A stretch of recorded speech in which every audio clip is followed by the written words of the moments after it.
sing you one last goodbye, and I won't think twice. So, ready or not, I'll go. I'm setting you free for sure right now. Don't ask me how.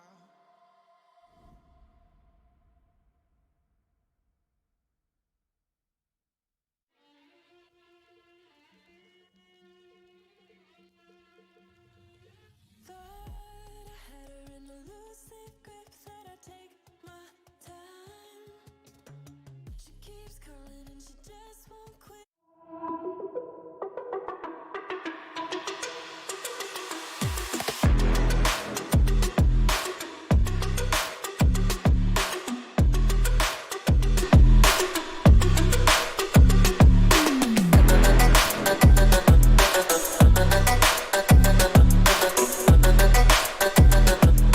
Hello and welcome to this week's broadcast of the Esports Tower Rumble in Valorant. We're broadcasting live from the Boise State Game Pants Esports Arena here in Boise, Idaho.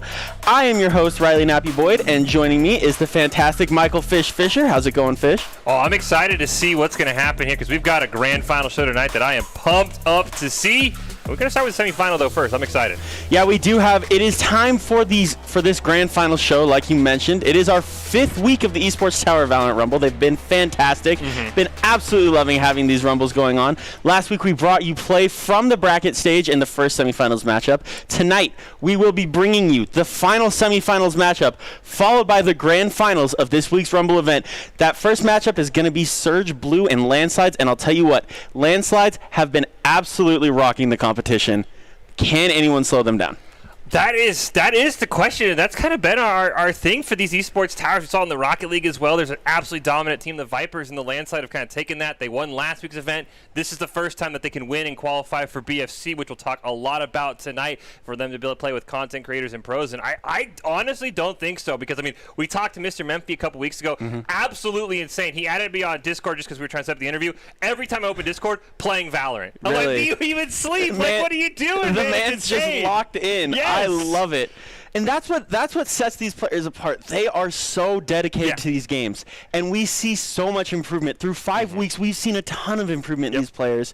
That comes down to the grind that they're in and the coaching too. We got to interview the head of our Valorant stuff earlier, and it's been fantastic having this level of coaching for these players. Yeah, it's insane to just see the improvement week by week. It's absolutely phenomenal. I think you nailed the head right there. The coaching, you can see just every week these players are getting better. They've even started to rely less and less on the res. They've relied, I mean, that's kind of been at the start. It was like, okay, is the res up? Can they revive somebody? And now it's just been like, somebody's going to play Jet. They're going to have an absolutely insane pop-off moment. But as you mentioned, Surge Blue, Landslides, best of one. Winner gets to go on and play the Firestorms, and good luck to you, Surge Blue, because the Landslides, as you said, they're just rolling over everybody. Yeah, they're absolutely flying right now. And as we get ready to get into this fantastic semifinals matchup, we do have, per usual, Doc's keys to the game. They are presented by Esports Tower. Score pro advice at esportstower.com. Those keys to the game this week are you need to have a plan, understand your econ, call out enemy ability usage, and track enemy econ. And like I said, that is brought to you by Esports Tower. Improve your game sense, improve your team play, improve your performance under pressure. You'll get matched with great players and professional coaches to help you rank up. And Fish, as we kind of look going into this week, what do you think is going to be the biggest key here to slowing down the Landslide if you're Surge Blue? I think the one thing that's going to be very interesting with her opening on Icebox is going to be the usage of Viper, because she is very, very strong as an operator, especially defensively when you have that ultimate, because you can basically just shut down a site if the enemy team plants. If you're able to get that off, it's so hard for them to regain, or even offensively if you use it as you plant, throw it down. It almost works like a better version of a Killjoy. Yeah. And that's going to be the one thing. If you can make a win con around Viper, we've seen that in previous Rumbles, teams just dominate with Viper because they just choke out the enemy team, no pun intended. I love it. Well, hey, just in case you forgot already, this is the Esports Tower Rumble. This is the Landslide versus Surge Blue. As Fish said, we are going to be hopping into Icebox here, and as we get our first preliminary look at these comps, it looks like one of these teams isn't going to be running a Viper. We don't have, I believe that's going to be Surge Blue. Yeah, Surge on the right, Blue's not going to be running a Viper. So, interesting. The use of Astra, we've seen that more and more as Astra's gotten into play. it's going to be kind of interesting to see if Landslide can really use that Viper to their advantage as they kind of get ready to go through these maps and qualify for this final. Yeah, and I think we talked a lot about Mr. Memphi. He's usually on that jet. He's always a player to watch out for. He's kind of the top fragger. But I think Prestige as well. You see him on that the Resor there. Usually kind of you want to put your best player on that because they're going to do the best job of staying alive. I think Prestige might have a great night tonight as well. So definitely Prestige and Mr. Memphi are who the Surge Blue have to watch out for as we start round 1. Yeah, we've seen some fantastic stuff out of these players in the last couple of weeks. We've had the chance to see Landslide play. This is, I think, our 4th week in a row watching Landslide play and just kind of dominate. And we have seen how these players have been doing their thing. And for Surge Blue, it's going to be critical to see if they can get a couple early rounds, I think, because you see that wall's going to go up there into tube. Prestige just kind of shouldering here, looking out over mid-map, seeing if anyone wants to get aggressive under tube there, as he's just kind of hanging out in top kitchen. Yeah, I think Cozy's someone else you want to watch out. We see Zinni, though, off screen get that first blood, and that's huge. I think Surge Blue, as you mentioned, they need to win early rounds, especially this pistol round, because you can usually snowball that into 2, maybe even 3-round wins. Yeah, those pistol rounds are so critical. Getting your econ right early. You don't want to be dropping those too much. As you see, Surge Blue, this is going to be a B push. We don't see a lot of B pushes early. A lot of teams like to start A and kind of work it towards B as the aggression starts to come in. There's Prestige trying to get some shots off as that Sage wall is going to go up, and it looks like the plant's going to go down. So Prestige kind of pushing from mid. CC with the huge headshot. 2 for CC now. Huge shots from that Reyna. That's a great way to start. And they shoulder to see if they can find the third. Now they've got information on Cozy. Can they find the third? Cozy's going to jump challenge. The right click comes through for Cozy. And now it looks like Landslides is going to be able to win this round with Snazzy finding the last. Just an absolute phenomenal play by CC because they put him in such a tough spot because we watched Cozy just was sitting there as the defuse went off and couldn't even do anything. If you take a look at this replay, absolutely insane triple kill from CC. Couldn't quite get the, or actually did get the 4K, missed the ace, but it didn't matter because his team had already won the round. An absolutely insane play, and now if you're Surge Blue, you're ecoing again, and the Landslide, who are probably the favorites, have their SMGs of choice. It's going to be a very tough round. Yeah, that's not what you want to see if you're Surge Blue. You needed that round, I think, to get the momentum rolling in the way you needed to. And they got that first opening pick, but it just wasn't quite enough. As we're on board again here with Prestige. Up in top kitchen, got that Spectre kind of working, just peeking mid-map there. Going to rotate this back as the comms come through that it's A. And there's one already down for Surge Blue as CC's going to go down. Landslides again with the Asian advantage. Yeah, if you're going round 2 Marshall headshots and CC gets another kill, the Landslide are absolutely, they want to get back to the championship. They want to qualify for BFC, and I think Surge Blue, unfortunately, just kind of is that team in their way right now. Oh, look at the shots from Prestige there. The fantastic reflexes. They found one. Saber now is going to get found by CC. CC's on 7 to start this game. CC is absolutely popping off. And the crazy thing is that I mean, nothing against CC. We talked about Mr. Memphi, Prestige, but the two guys were like, okay, those are who you got to watch out for. You just mentioned 7-1-1. The rest of the team only has 4 kills combined. Absolutely in play and safe from CC. And that is the part that I think that the Landslides really have over some of these other teams. It's just anyone can have a pop-off moment. There is a traditional top fragger in a sense, but anyone can be absolutely insane in the first couple rounds like we see from CC. Yeah, and I think you're dead on with that, Fish. Everybody seems to have that synergy going. That's one note that we do have from the coaches. This Landslide team synergy is just ridiculous for especially how new of a team they are. That's what's making them so good as we see another A push here coming out from the side of Surge Blue. A little bit more standard. There's that wall going to go up from Prestige, and there's Memphi with that Marshall dink already on Cozy. Once again, the Landslide getting the first blood and starting this round off right. It looks like they're going to try and transition over to A once again, but the Landslide are right there. You got the Sova drone immediately take it out, though, but that's enough information. Prestige looking right around that corner, trying to find somebody. Yeah, and there was that dart as well. Going to get a little bit of information. That's 2 smokes from the jet going to go out. One's in top. There's Zinni finding Memphi. So we're down to a 4v4 once again. Prestige just kind of sneaking around this back of the site. Shelto with 2 big kills there. Excuse me, just 1. Shelto finds Snazzy after Snazzy found one themselves, so the nice trades come through. We're into a 3v3. That Empress is already online for CC, and there's Suslik finding, can't say that name, I'm so sorry. There's Viper finding 1-2 for Viper now. Down to a 3v1, and Prestige with the final. Landslide's up 4-0. Econ's already getting a little bit scary for Surge Blue. Yeah, and the problem is, I mean, Surge Blue, I'll be curious how this round starts, but 2 rounds in a row where Mr. Memphi just gets an immediate Marshall headshot onto somebody. Probably in the exact same place. We haven't been able to see, but you've got to be predicting that, and he's probably pretty close. If not, yeah, it looks like I do see an operator there, and I only see pistols for Surge Blue. You were wondering when that operator was going to come out for Memphi. He has loved that operator over the last couple of weeks, and that Jet operator combo is so nasty. Pistols versus a full buy. Surge, you've got to find a way to pull off a miracle here. I mean, even with the Empress as well for CC, if things go south, this is going to be a tough round for Surge Blue, but maybe you get a couple headshots onto Mr. Memphi, steal the op, baby. Yeah, that would be big, but there's Mr. Memphi once again, first blood onto the Sova there. Boy, Mr. Memphi is starting this off really well for this Landslides team. Oh, and you hate to see that. The stinger comes out for Cozy. The bad timing, CC, and then Mr. Memphi again. It's a 3v2. Landslides up, and you see Astra and Jet, both for Surge, super weak here. They're both one shot everywhere. There's the headshot for CC, again finding another Elim. It's all down to Zinni here, just with the Sheriff. Good shots from Zinni. The knives come out, so now Zinni's got to go. You got to try and find a couple of these Elims. You're already kind of rolling. They're going to have the timing, I think.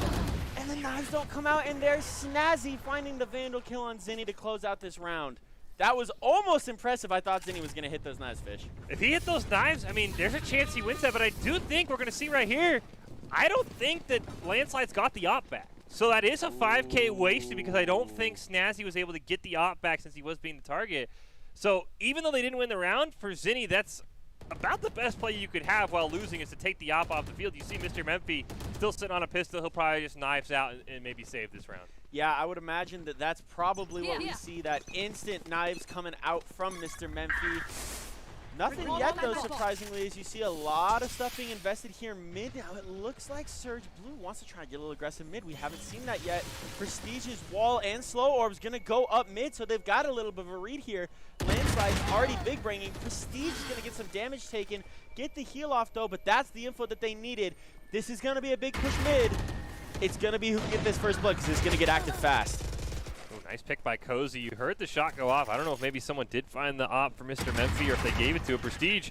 Take a lot of damage, and I don't know if Surge Blue really knows where he is. They're just kind of shooting in a random direction. Yeah, Prestige has been kind of just dancing around the map here as you see that crosshair placement, just waiting to see if someone wants to peek this corner, but unfortunately everyone's on the other side of this tunnel here. You see there's the paranoia going to go off. There's one and two. The wall bangs come through the player.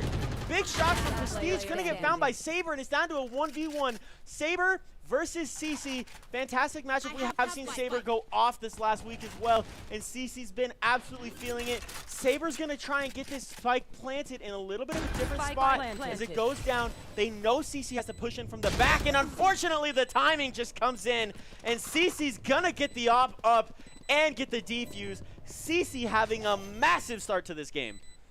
That was so close. I think if Saber's able to win this, you probably cool down CC, who, as you mentioned, has been absolutely feeling themselves tonight. They are on fire in this semifinal. And maybe you get that, you shut them down, you deny the op, but as you mentioned, the timing just didn't line up. CC knew exactly where Saber was coming out from and just headshot, game over, and get the op back to Mr. Memphi, which is probably the last thing Surge Blue wanted. Yeah, having Mr. Memphi have that op with knives ready to go as well, you have to imagine Hunter's Fury is not far away from the side of Landslides as well, so they've got about 4 of their 5 ults online, getting close to that 5th. If you're the side of Surge Blue right now, unfortunately, you know, Killjoy and Astra both kind of tough to run when it comes to that offense. Those are very good defensive ults, but right now, Surge Blue's got to try and find a way to get a round or two here on the board. You can't just keep dropping rounds. Yeah, they might have to commit both the Astra Wall and the Killjoy, maybe if they can get a plant off, but that's just going to be so hard because they haven't even been able to get anywhere. There's the Empress popped. They better be careful. And there's Astra Wall as well coming through from the side of Surge Blue. The opening pick there from Viper, and CC finds another one as they're just kind of dancing up here on B site. Another one for CC. They're just feeling it. And there's the third from Sultik there, so that was a flawless round. The creds are perfect. Surge Blue's got to find a way to win a round, but Landslides are just doing their thing. Just styling right now. Yeah, we talked about this a few rounds ago with, I mean, we've seen CC pop off all night, but this time it was Solix who gets, I think, a triple kill, and just they absolutely basically 2v5 the side of Surge Blue. It is so tough for Surge Blue right now because everybody, I mean, Snazzy's the lowest there, and he still is 3 and 2 as well, so anyone can pop off on this landslide team. They are just a well-rounded team, and that's what makes them so tough, and they're showing it right now with this absolute dominant start. Yeah, and you see it's almost a full save there. Saber, the only one that bought on the side of Surge Blue, did buy that Vandal, it looks like, so Saber's got to be able to find something. There's CC's Lear going to go out. They have a little bit of information. There's at least one there, and there's Saber finding that first kill. That was critical. Prestige finds one, but Cozy trades out Prestige, so here's Snazzy getting that recon dart out there, just trying to find anything, and the shock dart as well. But the advantage for the first time goes to Surge Blue. We see them with a little bit of an agent advantage here. I did hear the knives come out from Mr. Memphi, trying to get some back for his team, even it up. They do have the Sage res, so if they can take down that Sage for Surge Blue, that's going to really even things up as opposed to having to take someone out and then watch them get res. And there's Memphi with that op. Disgusting with it again, and they got some info. There's Snazzy finding one as well. It's down to a 2v2. Now it's a 1v2 because Memphi found one with the knives. Snazzy and Memphi duo it out to find that round and take it to 7-0. Yeah, the hardest part is here, I think, the Sage for Surge Blue. As soon as Astra gets taken out, you see Sage is going for the res. It's a great play by Snaz. You're going to see right here, he knows where the corpse is. Just says, okay, Sage is going to look for the res. Absolutely fantastic communication there from the side of the landslide. And just look, I mean, those two just doing this map all the way through. 12-2 from CC. I mean, everybody's going positive on this, on the side of this landslide team. And now you see the buys are kind of out here for the side of Surge Blue. They do have a judge on the map, but outside of that, it looks like it's full buys. Memphi just peeking mid to see if there's going to be a mid push, but it looks like Surge are going to commit to this A push, and without that op there, they might have a chance to get a little aggressive. And there's a miss from Mr. Memphi. Finally, that's the first miss we've seen from him all game. As I say, it looked like Sage was slowly peeking. They kind of get a second chance at life. We'll see maybe a Surge Blue that pushes them over away from mid, which is exactly, I think, what the landslide want. And Snazzy's going to get the first kill. That ropes kill. Nice shots from Snazzy there. You hear a res going to come off there, though, onto Saber, so it's down to, or it's back to a 4v5. There's Zinni finding a trade as well onto the Viper, so it's to a 4v4 now. This is interesting. If you can get this down, if you're Surge Blue, you do have that Hunter Spear in line. Great ult for a stopping the defuse, and there's Cortana finding Prestige, so it's a 4v3 now. This is going to be a little bit more interesting. Surge Blue going to try and wrap this maybe over towards B, and I think they're going to get a chance to get this spike down if they can find one kill on Mr. Memphi. Yeah, that was a great pick onto Prestige, denying the res. Mr. Memphi with the op is that game changer, as you mentioned. If he's able to get 1 or 2 kills, he's going to see somebody right about now. Ooh. There you go, one more. There's a couple, you can see the silhouettes. Oh, I thought he had the flick. The first one was nasty, and the second one was almost disgusting. The Sage Wall's going to go up, and you see Saber's going to try and get this spike down. So there's the Hunter's Fury coming out from the side of the landslides. They know this is going to be default. Can they find the Elim? It doesn't matter because CC finds it. The bait worked out so perfectly there. And it's a 2v2. The spike is down, though. Great play from Surge to get this spike down. Maybe Zinni pops knives here, gives his team that difference maker. Might be what they need to do for Surge Blue to win a round. I think both members of the landslide kind of know where they are, especially with those shock darts going out. They're just waiting for somebody to peek. Zinni's going to be the first one. Ooh, there's Zinni finding one. Good trace from CC, but Zinni with the fourth. Wow, that was an intense round. 10. Zinni with the great trades. 10 HP. Oh, my gosh. 10 HP is what he lived on. You hate to see that. You hate to see that if you're the side of landslides, because that's brutal. The shots were almost there. That's the difference of moving like 2 inches on a hitbox. Brutal. We're going to see it right here. Gets a great flick and then just barely one more shot, and it would have been a 8-0 start. But again, I mean, it took all of that for the Surge to win by 10 HP. It's going to be harder and harder for them to win rounds, but that is at least a promising start that says, hey, you do have a way to beat this team. And I think that's exactly what Surge Blue needed, just a little bit of confidence going into these later rounds. Now you've got 4 ults online. If you're the side of Surge Blue, you want to try and use those to get a plant down, but it doesn't matter because there's Mr. Memphi finding Cortana. Can he find another? He can! Oh my goodness, Mr. Memphi putting on a sniping clinic right here. Little face pomage action with the operator. Absolutely love to see it. The Astro Wall is going to kind of block off some sights from top nest there. Mr. Memphi doesn't know there's one going to be right under him, and Snazzy's going to be right there as well. Going to get found by Zinni. The trades keep coming through, and Surge Blue down to a 3v1. Well, Mr. Memphi, I think he knows where he is. Oh, the right click almost there. Good trades. There's Zinni. That should get the op off the map, too. That's going to be clutch. He does have the knives out, too. I mean, the Viper ult probably not going to be useful here, though they haven't planted the spike, and I'd assume the landslides are more than happy to just play safe. Oh, Solix is right above him. He can't see the silhouettes. We can. These two are so close to each other, and I think Zinni might have it in him, especially if he can find Solix if he's not aware, but he's just going to kind of slow peek around.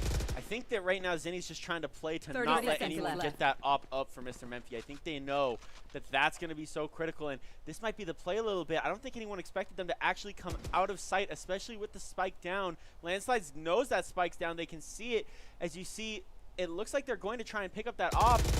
And the good shots from, looks like the Viper there, gonna find the Elim, and unfortunately, op is gonna get picked up there, so Mr. Memphi has that operator back in the game. Yeah, that is worst case scenario. Great job there by Viper. Able to just kind of, I mean, as you said, no one expected them to go off site except the Viper knew exactly where they were coming from. That, I mean, that is fantastic by the landslides of just probably just great communication of, hey, if he's not on site, he's maybe trying to sneak back around, try and camp that up. And this team is just absolutely on fire right now. As you see, we're 9 rounds in. Everybody on that team is still positive. Yeah. And you see Cozy now pulled out that Marshall, gonna try and go at Mr. Memphi. As you see, the knives are gonna get popped there, so the recon dart's gonna go out, the drone's gonna go out from Snazzy, just getting that info, and you see a quick already push back into mid here from the side of Surge Blue, and Cozy finds Prestige with that Marshall. So there you go. Finally, a good first blood with the sniper from the side of Surge Blue. I think Saber also took out Mr. Memphi with the Sheriff as well, so that's no op up for the landslides. And this is a full save, too, from Surge Blue. This could be a huge win. This would be great, especially with the knives for Zinni. They're going to get the plant down. Viper ult, probably not a great use here, but unfortunately Snazzy finds Zinni just looking in the wrong direction. Knives were out, unfortunately, as well. As you see, there's the Viper ult going to go out, going to try and get this Killjoy down, or excuse me, get this defuse off. I saw the Killjoy on screen, as it looks like Surge Blue have popped that Killjoy just to try and keep this landslides team out of sight. But it doesn't matter. The Killjoy went off in time. That now they have a chance to try and get in. You got to get a little aggressive. Big find there from Solix there. Can they find another one with that Phantom? Cozy's got to try and peek. There's one. They got to bait this defuse off. Do they actually go for it? They get it to half. They get off. There's Cozy gonna push in. Can they get it off? They do. Oh! No, they don't. I thought they had plenty of time there. I thought that was a great play, but no, not enough time. Oh man, that was absolutely insane. Viper living on 4 HP, nearly placed that perfectly, but I think that Killjoy wasted just enough time with their ult to be able to get that spike off. It just, you see how close they're gonna get, probably one more second, just so close. It's still 8-2 though, so that, I mean, I'm sure the landslide, while they're upset, can't be too angry about the scoreline. Yeah, and now if you're the side of Surge, you've got a couple of rounds, you've got 2 more rounds here before the switch. You've got to try and find a way to get both of these rounds. You can bring this into an 8-4 going into your CT side. You have to imagine they feel pretty good about their chances. But if landslides are able to win 2 more attacking or 2 more defending rounds, this is going to be brutal. There's that Sova drone going to go up. Zinni's going to take it out immediately. The shock dart's going to go out as well because they did have that info, and the counter Sova drone coming out already. Zinni's going to try and peek this other side. CC with a huge find on Cozy to start. Cortana's actually going to get that bolt off and mark an agent. So at least some info here from the side of Surge Blue, even though they already down an operator. They also have the res as well, so if you have to probably hopefully get a pick onto Prestige if you are Surge Blue. They're just shooting in all directions right now. Prestige gonna find one there. There's Shelto, that's a big one, and Zinni as well, so it's down to a 3v3 now. That was critical if you're Surge Blue. Shelto's gonna get this spike planted. There's some trades going out. Zinni's going to find one and then get found by Mr. Memphi, the operator, once again. And the CC just clicks on Saber's head. Shelto finds CC, so it's down to this 1v1, but Shelto's going to get the res off. Mr. Memphi snipes Saber right as they get up. So Shelto, you've just got to defend this spike right now. Mr. Memphi only has the op. They're going to try and probably pick up a Phantom. The knives are out now from Memphi, and they find the headshot! What a shot from Mr. Memphi! That was probably the most disrespectful angle we've ever seen. Just, he's getting revived. Nope. Immediately picked off by Mr. Memphi. Absolutely insane. You said he's putting on an op clinic absolutely wild, and if you can't deny that op for Mr. Memphi, I mean, the only good news is when you swap, he can't afford an op for a few rounds. Yeah, seriously, you can try and slow them down, but the problem is they're not going to have more than about 2 rounds left. So if you're the side of Surge Blue, you've got to try and just keep extending this out. If you can find a way to win this last round when you know Memphi's going to be opping, try and push away from them something. Just get in. But you see, they are going to push A as Memphi's going to look mid. You have to imagine Memphi's going to bring this back up into Rafters and try and find a pick. Yeah, you probably see the Empress come out as well from CC, who's been absolutely popping off. Prestige looking for one. Able to get it. Can he get one more? Nope, he's just going to run. Oh, the trades from Zinni. The tailwind got him away, and then they came back in, but Snazzy finds the trade back. 3v4 here now. Yeah, you'd have to imagine the Empress comes out from the side of CC, and there it is right there. CC is going to pull that Empress. Going to try and get a little bit aggressive here into site. Memphi's going to rotate back into mid again, trying to bait out a B rotation here, and I think they read it perfectly. I would assume you just want to, any straight sideline like we see there by B, you want to stay away from with Mr. Memphi in the op. They also still have that Hunter's Fury for the Sova for the landslides if the plant does come out. And Surge Blue, they're just kind of all grouped up. Looks like they're maybe slowly pushing B like you said, but starting to run low on time. Mr. Memphi's got that angle. Yeah, Cozy sees him. He's like, nope, we're going back to A, guys. Run away! That is so scary when you see a player that's good with the op. Memphi's smoke actually might have given Cozy an opportunity to get into sight here and angle switch this up. And he's going to get found. Unfortunately, there's Sulix just finding Cozy there in sight, and that's going to do it for this half. Wow, that was a very dominant defensive half for this side. Yeah, and I think we didn't get to see it here, but I think CC just flanked the side of Surge Blue because they were all worried about Mr. Memphi with the op, and that's honestly the power of a good opper. They're playing around him so much. CC picks up a double kill, and I don't even think anybody took a shot at him. Nah, CC was just kind of hanging out there in the back, and it was like, well, that's probably GG's for you for that side, and it was. That was a great half from Landslides. Now, Surge Blue, this is your chance. This is a defensive map. What can you show us here? Do you have what it takes? This is going to take some mental fortitude to get back into this game. Do you have it? We'll see. This is going to be interesting. You got to find this pistol round. You don't want to go down 11-2. Those pistols are so important once again. Yeah, and the other thing is you just got to make sure you don't press for it. Don't try and make some crazy play. We've seen teams in these Rumbles win after losing the pistol round. So don't just lose the pistol round and be like, all right, you know what, GG, you know what, we tried this week. So mental fortitude, as you mentioned, Riley, is going to be absolutely important for Surge Blue. And I also love a first blood as well. Prestige already playing behind that wall, maybe faded a little bit. Yeah, it looks like, unfortunately, they are going to have their Jet weak, but the heal's going to come off there. That was important there. Get everyone back to full health, but it is a 5v5 retake for Surge Blue here onto B site. Left to B side aggression. Haven't seen that as much early on in these halves. This is kind of changes things up. That's a product of great coaching. You see one's behind yellow and one's kind of in that mid lane there. CC's just kind of waiting to see if anyone wants to push. Cozy's going to try and get on Spike. CC's actually going to get taken out. There's the frenzy from Cortana. Prestige finds Cozy as well. It's a 4v3 now. Landslides with the Asian advantage. 4v2 now as Mr. Memphi finds Shelto. Perfect Viper gas as well. Did you just deny the defuse? Yeah, I think so. That was a fantastic Viper gas from Felix there. Just great plays. There's the spike gonna go off, so it's 11-2 now. Surge Blue, it is coming down to it. Yeah, wow, look at that Viper gas. You talk about good coaching, that is good coaching right there. Wow, that was fantastic. The toxin and the gas gonna go out like that? Holy cow. What a shot. Memorized that is insane. I mean, that is the one thing we've seen. We saw it at the Masters, I believe, as well for Valorant, where players really started to understand. Viper has a lot of really strong utility when it comes to denying defuses, and it looked like for a moment Mr. Memphi had the Marshall there. Might have swapped off. He did, unfortunately. I really wanted to see a Marshall, but it looks like... Back to that Guardian, though. I mean, that Guardian's nasty. That's true. Yeah, no, and Mr. Memphi is good with any gun you put in his hands. But there's that Guardian already going off. You hear it on the other side of the map. Here's going to come out from CC, try and get through that Astra smoke. You see that slower is going to be down as well. CC and the gang pushing up into sight, trying to get some info. There's that stage wall from Prestige, so I think that kind of left the teammates stranded, but I believe that's going to let them get the spike off there, and CC's going to wrap around. CC might have some timing. They got a little information. They saw Cortana. The headshots on one. There's the overheal as well. They're going to get shot from Raptors, but it doesn't matter.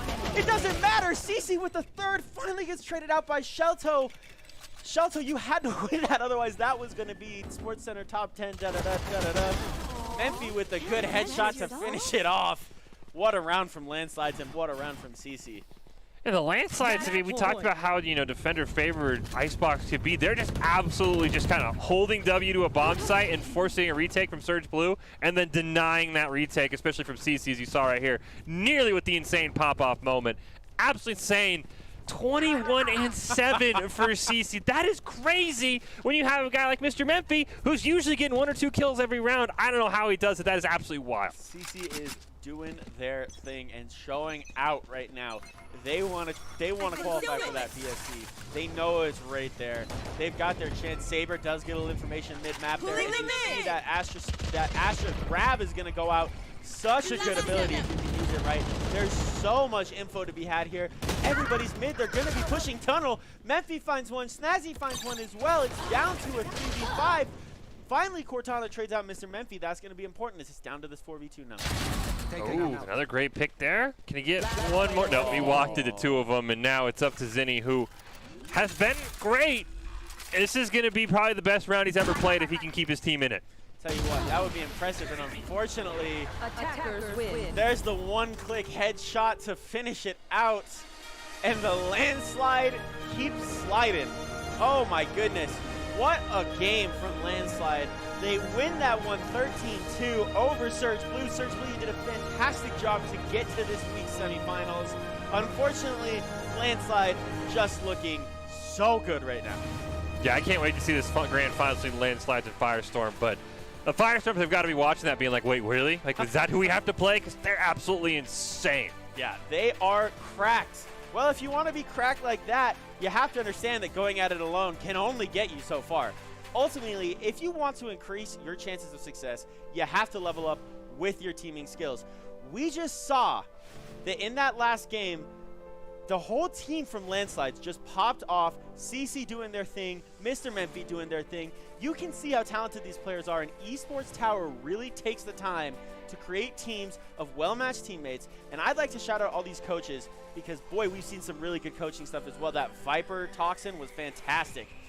And if you guys are watching and you haven't checked out Esports Tower yet, what are you doing? You should join the club. It's the fastest way to rank up. Esports Tower is fantastic. And we just saw some fantastic gameplay there, Fish. Holy cow. Yeah, that was absolutely wild because, like, going into it, like you said, we've seen the Landslide. They are very dominant, but it's guys like Mr. Memphi, who we've even had a chance to interview. Yeah. It's like, that's going to be your guy you probably got to watch out for. And, yes, he was absolutely insane. But CC came out of kind of nowhere and just absolutely popped off. And now I'm going to the grand finals. I'm like, okay, CC, Mr. Memphi, Prestige as well. I mean, Snazzy does a great job, and so does Solix, who had a great couple of rounds, especially that Viper Toxin. I just don't see a weak link on this team, which is absolutely insane for players that are this young that they're also talented. Yeah, this is really good. This is just an ode to the coaching from Esports Tower. Well, we talked about that grand finals. Yep. Landslide and Firestorm. I'm excited to see it. However, we're going to get it after this break. You're going to have to wait a little bit. We have to wait to see it. We're excited. We'll catch you here in a couple of minutes. Stick around, folks.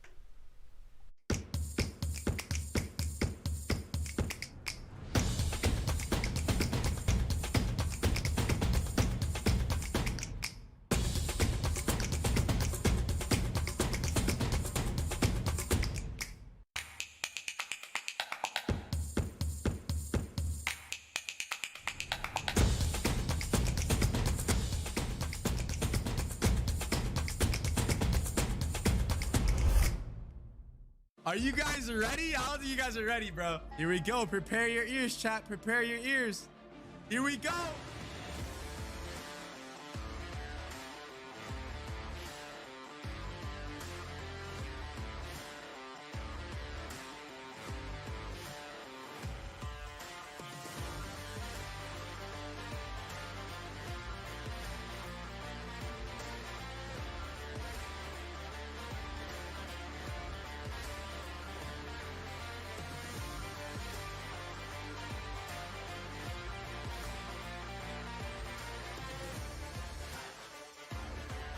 Yes, sir. Welcome, ladies and gentlemen, to the Shmi Cup. They're not going to be ready for this. Oh! Oh! Nitro with 2, 3. Get down.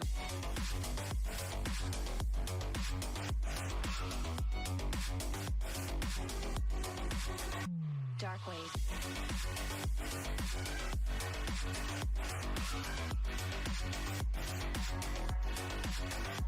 Get down. Well, he got the ace.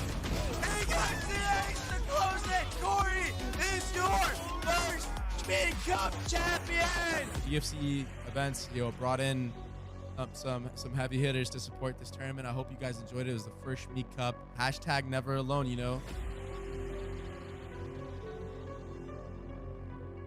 Hello, I'm Rajneesh Khanna from iCultivewear and Chopra Foundation. Mental health has been brought up a lot recently and proven to be at the forefront of our conversations. As we begin to understand how comprehensive it is, we should open up a conversation that mental health is not one size fits all. We all need help or just someone to talk to from time to time. Mental health is a very serious thing, so I'm glad that we were able to run this tournament and showcase and just show that and help support that cause, for mental health. So thank you guys so much. Let me go talk to the Esports Tower team. Yo, what's going on, guys? Hello, man. So how did it feel playing against 10s? I was shaking. Yeah. Shaking the entire time. You guys got rounds, right? So that's all that matters. Yeah. And don't feel down. You literally just played. I feel great right now. I'm coming out. Yeah, you guys literally played against one of the most stacked teams, I think, of this tournament. All the people that are watching too, like, you guys can do this as well. You guys can earn your chance. So look up Esports Tower, and they're doing good things over there.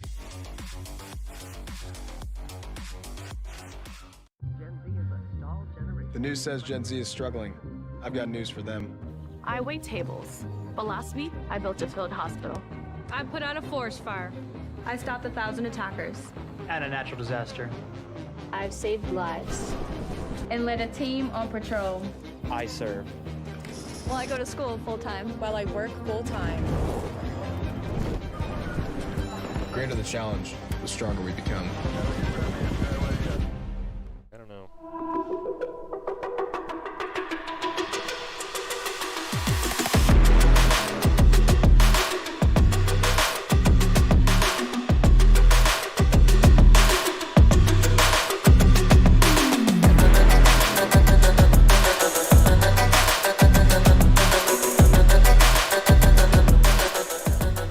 Welcome back to this week's broadcast of the Esports Tower Rumble in Valorant. We are broadcasting live from the Boise State Gamecade's Esports Arena here in Boise, Idaho.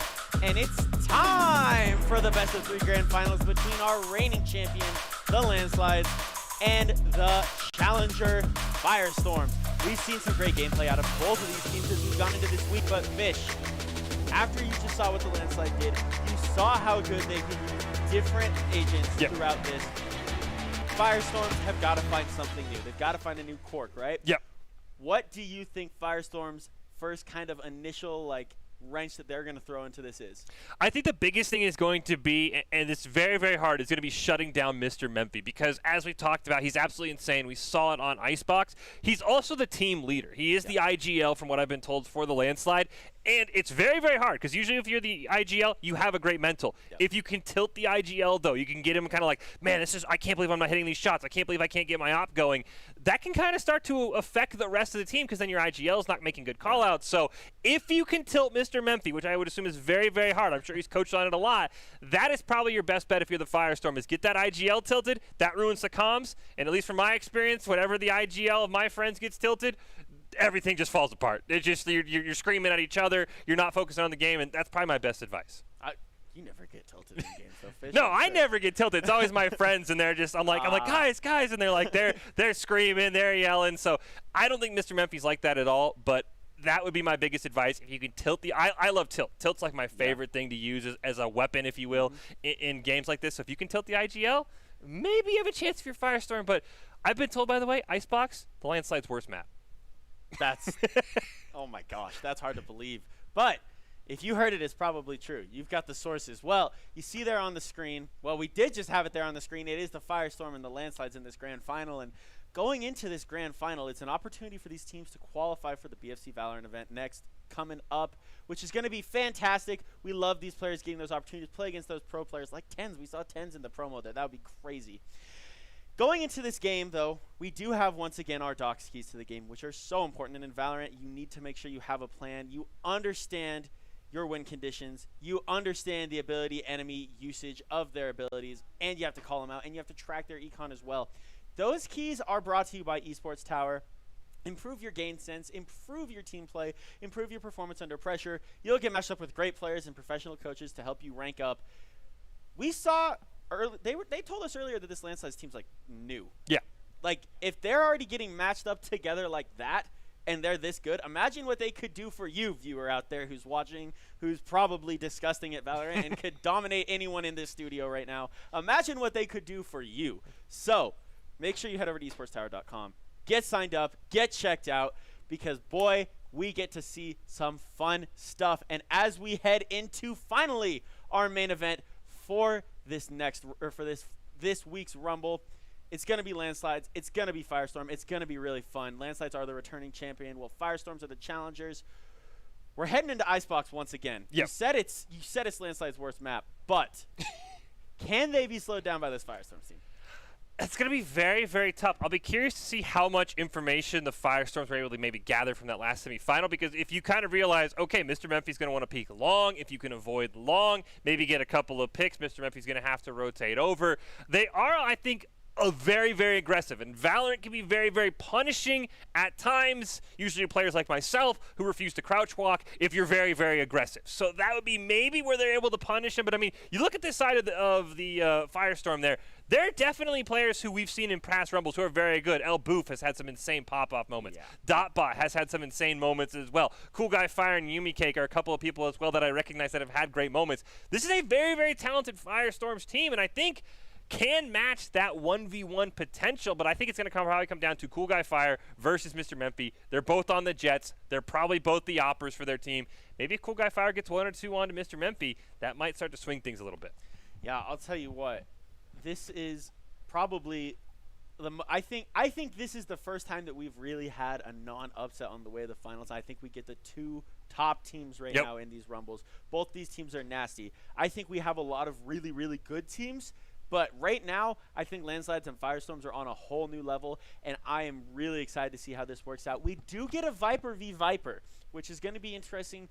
Sometimes that kind of changes some things up, so it'll be interesting to see if that is that's a factor going into this. And Yumi Cake running that Sage. Yumi Cake likes to. They've ran that Yoru in weeks past, so I think it'll be interesting to see them kind of go from that duelist to a support. But I believe they have the ability to do it because they're a fantastic player. This whole Firestorms team is really good. So we're heading into this map 1. Round 1 is going to be started. Here's Cool Guy going up in top rafters, and Mr. Memphi already getting shots out onto him, it looks like there. So that was big from Memphi. The Lear's going to come out. The Tailwind's going to get Memphi out of trouble. Snazzy's just kind of chilling out, and there's that Viper wall going to go up. Prestige just trying to get some shots through it as well. Here we see Yumi Cake already planting, and I like the aggression that the Firestorms have. I think that might be their best chance, and now they're all moving as a team. Snazzy can't quite get the first kill. There's Ghosty. That was big, and the wall's going to go up as well, trying to keep this team off. CC's on El Boof, and Cool Guy with a nice little trade onto Sultik there, and CC's going to find Dotbot. So CC's kind of back in backside here, going to get found by Cool Guy. What an angle from Cool Guy Fire. Doing well to find that. The defuse is coming through. Memphi's got it to half. He's going to get off. Prestige jumping over that Sage wall and finding Ghosty, so it's down to a 1v2 now. Can Cool Guy clutch up here? Oh, Mr. Memphi. I think he's just going to get the defuse off. And what a great play. I loved how the Firestorms play this. We'll see if Cool Guy can't quite get his 4th kill there afterwards. But I do think that's the other thing that now that I see it in action, you can kind of fight fire with fire and just be the more aggressive team if you're the Firestorms. I love the aggressive play. Unfortunately, Mr. Memphi played that so well. He probably could have had that defused about 10 seconds earlier. He just panicked a little bit. So I'm assuming that was a double on there. Because fire and Cool Guy Fire. Yeah. Got to fight fire with fire.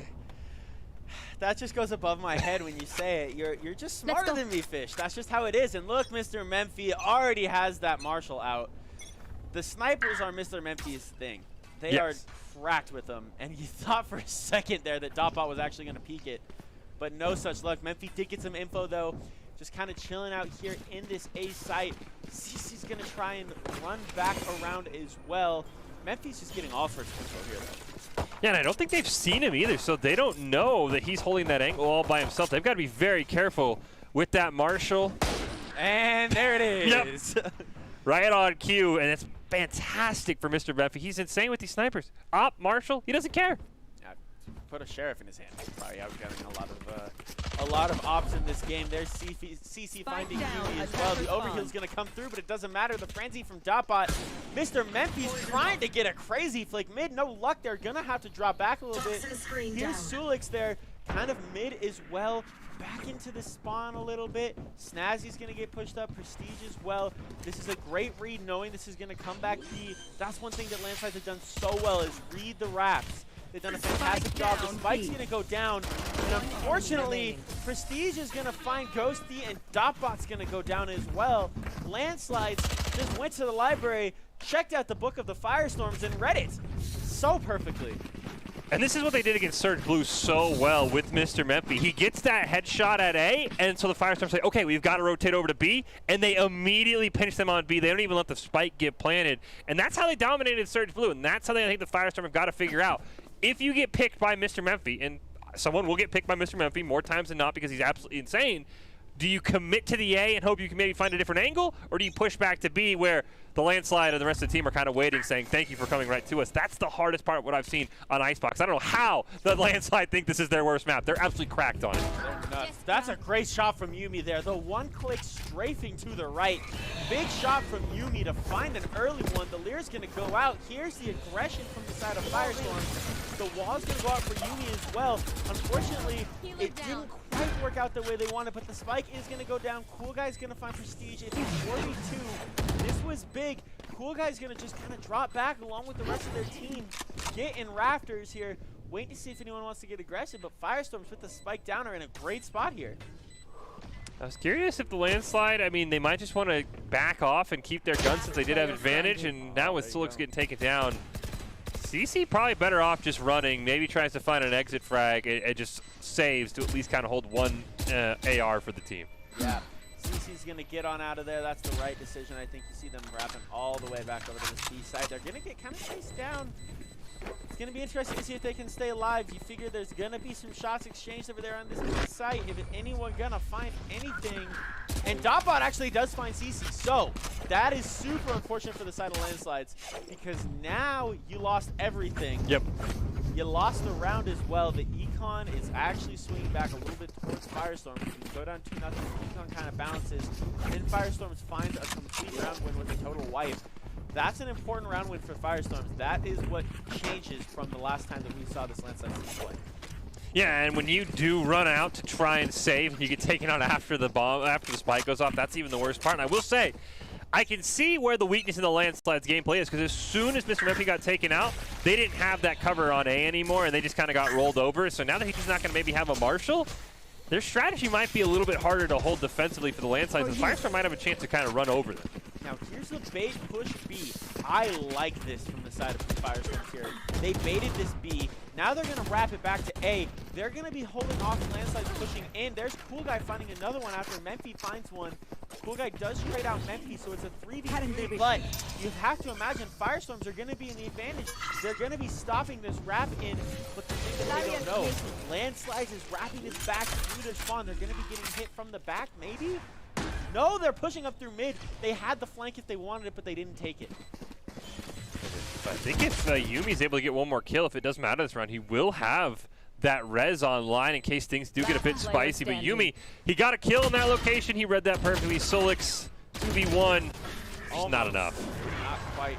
Dotbot and El Boof, I believe. No, Yumi and El Boof teaming up to take care of business there. So tied up at 2-2. This is looking good for Firestorms. This is a much more composed performance here on Icebox against this Landslide team. Yeah, and I think that is one thing. I think the Firestorm did a great job. It can be so hard when you watch what the Landslide just did to Surge Blue, and you go down 2-0, and you're like, uh-oh, like we could absolutely get rolled. And that's a great mental fortitude for the Firestorm to be able to get this back, even out the econ a little bit, and they kind of denied that quick op that absolutely just rolled over Surge Blue. So now things are a little bit harder for Mr. Memphi as the top fragger to kind of take over that A lane for the Landslide. Yeah, I think you're right. They did kind of slow it down, and Mr. Memphi now's got to find a way to try and adapt. That's what a good IGL does. So, Mr. Memphi, this is a challenge to you. Can you adapt to this? You see the knives are out for Memphi, probably trying to save up for that off next time. They get some vision on Dotbot up top, but unfortunately, you can't find one. El Boof is going to take out CC, so Firestorms with the agent advantage. So looks like Sulix is just kind of pushing up mid here, looking to see if they can get in behind this Firestorms team, as Firestorm's going to just rush this mid. Mr. Memphi still has the knives out. Knives up for Firestorm as well. Mr. Memphi needs a kill since he did save his gun. There's Prestige getting one. Sulix looking for the flank. Oh, and there's Cool Guy finding Prestige. Yuumi also got the res off on Ghosty, so it's down to a 5v3. And this wrap over towards B. The wall goes up, so the spike should go down here to the side of Firestorm. There's El Boof. Sulix is going to find one.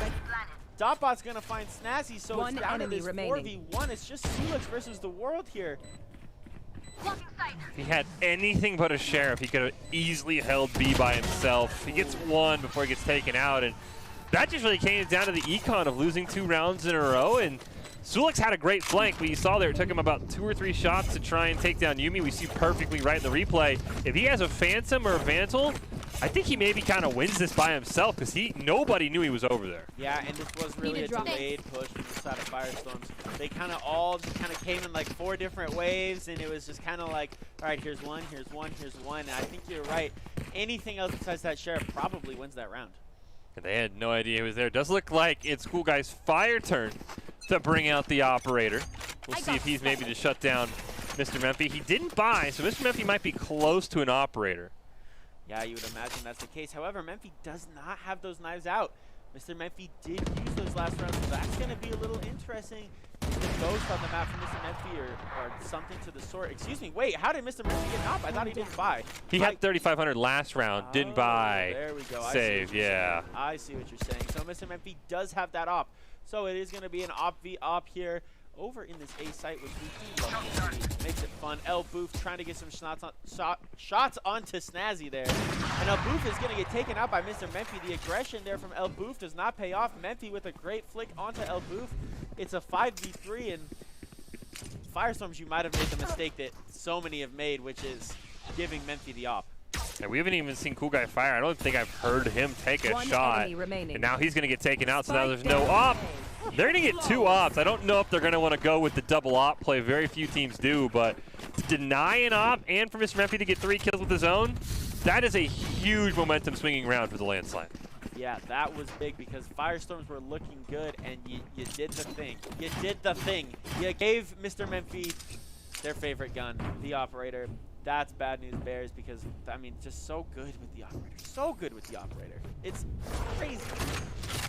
Yeah, now I'm assuming Zinni's probably going to have to just knives out Eco because he bought himself his own operator. Yeah, this is going to be kind of interesting. Now, waiting to see if those knives actually get popped here. And not looking like it. I don't know what the econ looks like on this side. They may have been able to buy for that jet. I don't know.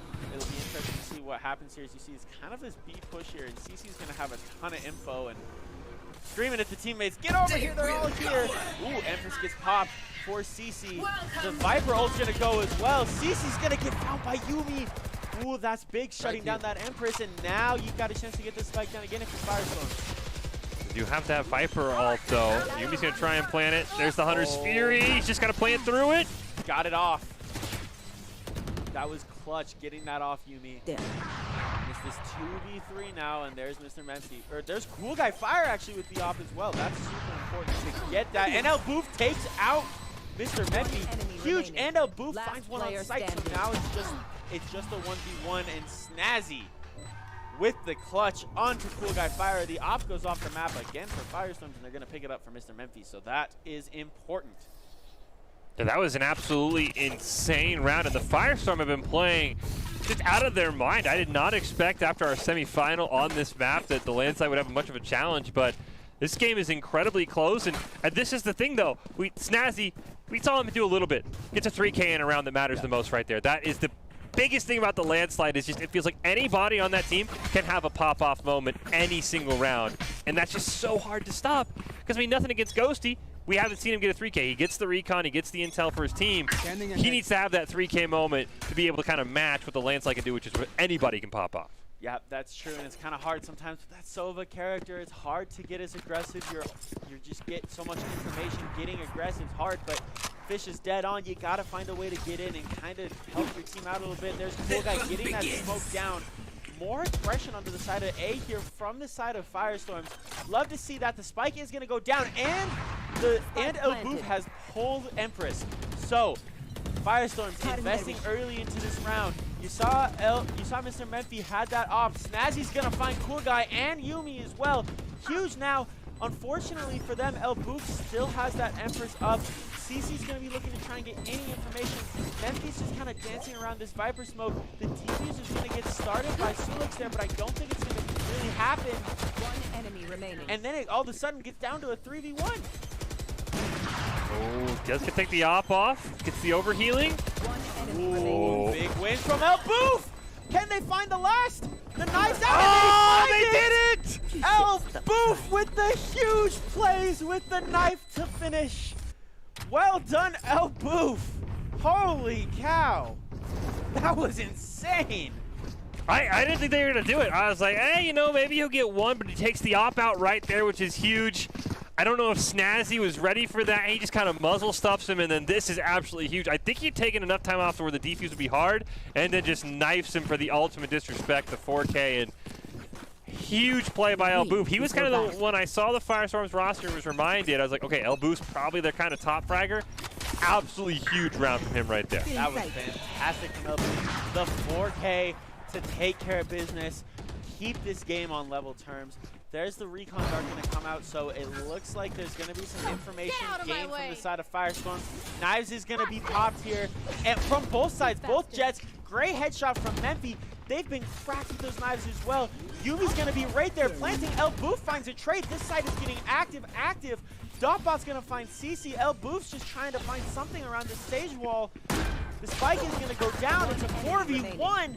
Firestorms doing work. It's just Sulix left alive now. Nope. Gonna get found. Never mind, not left alive. That was impressive because I was curious why. I mean, as you mentioned, Mr. Memphi pulled out the knives, and just the other Sage was right on the other side of that Viper smoke. He just didn't want to challenge it, and then they get a great Sage wall that kind of walls off Mr. Memphi, and UMK takes him out. So close for Mr. Memphi to just pop off, but the Firestorm has been doing a great job, and it's really on the shoulders of El Boof. Picks up the last kill. He's kind of turned things around for the Firestorms, giving them that edge I think they really needed. Yeah, El Boof has been going crazy. It's nice to see a top fragger on the other side doing some work, but shout out UMK. The walls that UMK's been throwing down have been so clutch in this map. Just getting angles off, being willing to be an aggressive Sage, get in there and help that plant go down. You see a lot of Sages want to hang back. Yumi's playing this like a battle Sage, getting active in sights, getting in so they can get that wall off and get the plant down, and that's been the key to Firestorms being up right now. And there's Dotbot just clicking on Sulix's head there. That's going to be clutch as well. Hey, the landslide already down around. They've been forced into a full eco round as well, with just Sheriffs out. This is probably just to get a 2 or 3 kills. Maybe you get an ult out kind of round for the landslide, because right now the Firestorms are starting to pull away. UMK's going to get that plant down, and Mr. Memphi's taken out. Yeah, there's Cool Guy finding Memphi. CC finds one, just kind of clicks on the head there on Cool Guy, but Dotbot's going to get the trades back. CC with another one on Dotbot, though, picks up that Phantom as well. Down to a 2v3 now. You do have CC with that Phantom, so CC can find an entry one, and you have to imagine, yep, there is a gun being picked up as well from Prestige. So the econ round ended up not being the worst thing in the world. Slow orbs and walls going out all over the place. That's a big find from CC. Yumi gets a trade. The Hunter's Fury comes out onto the spike, and it's not going to matter from Prestige. The Hunter's Fury was well placed. Yumi Cake's going to end up getting, I think, probably picking up that last gun as well. So there you go, Firestorms. They are storming through right now. Up 6-4. This is the best we've seen a team play against Landslide, I think, in any Rumble ever.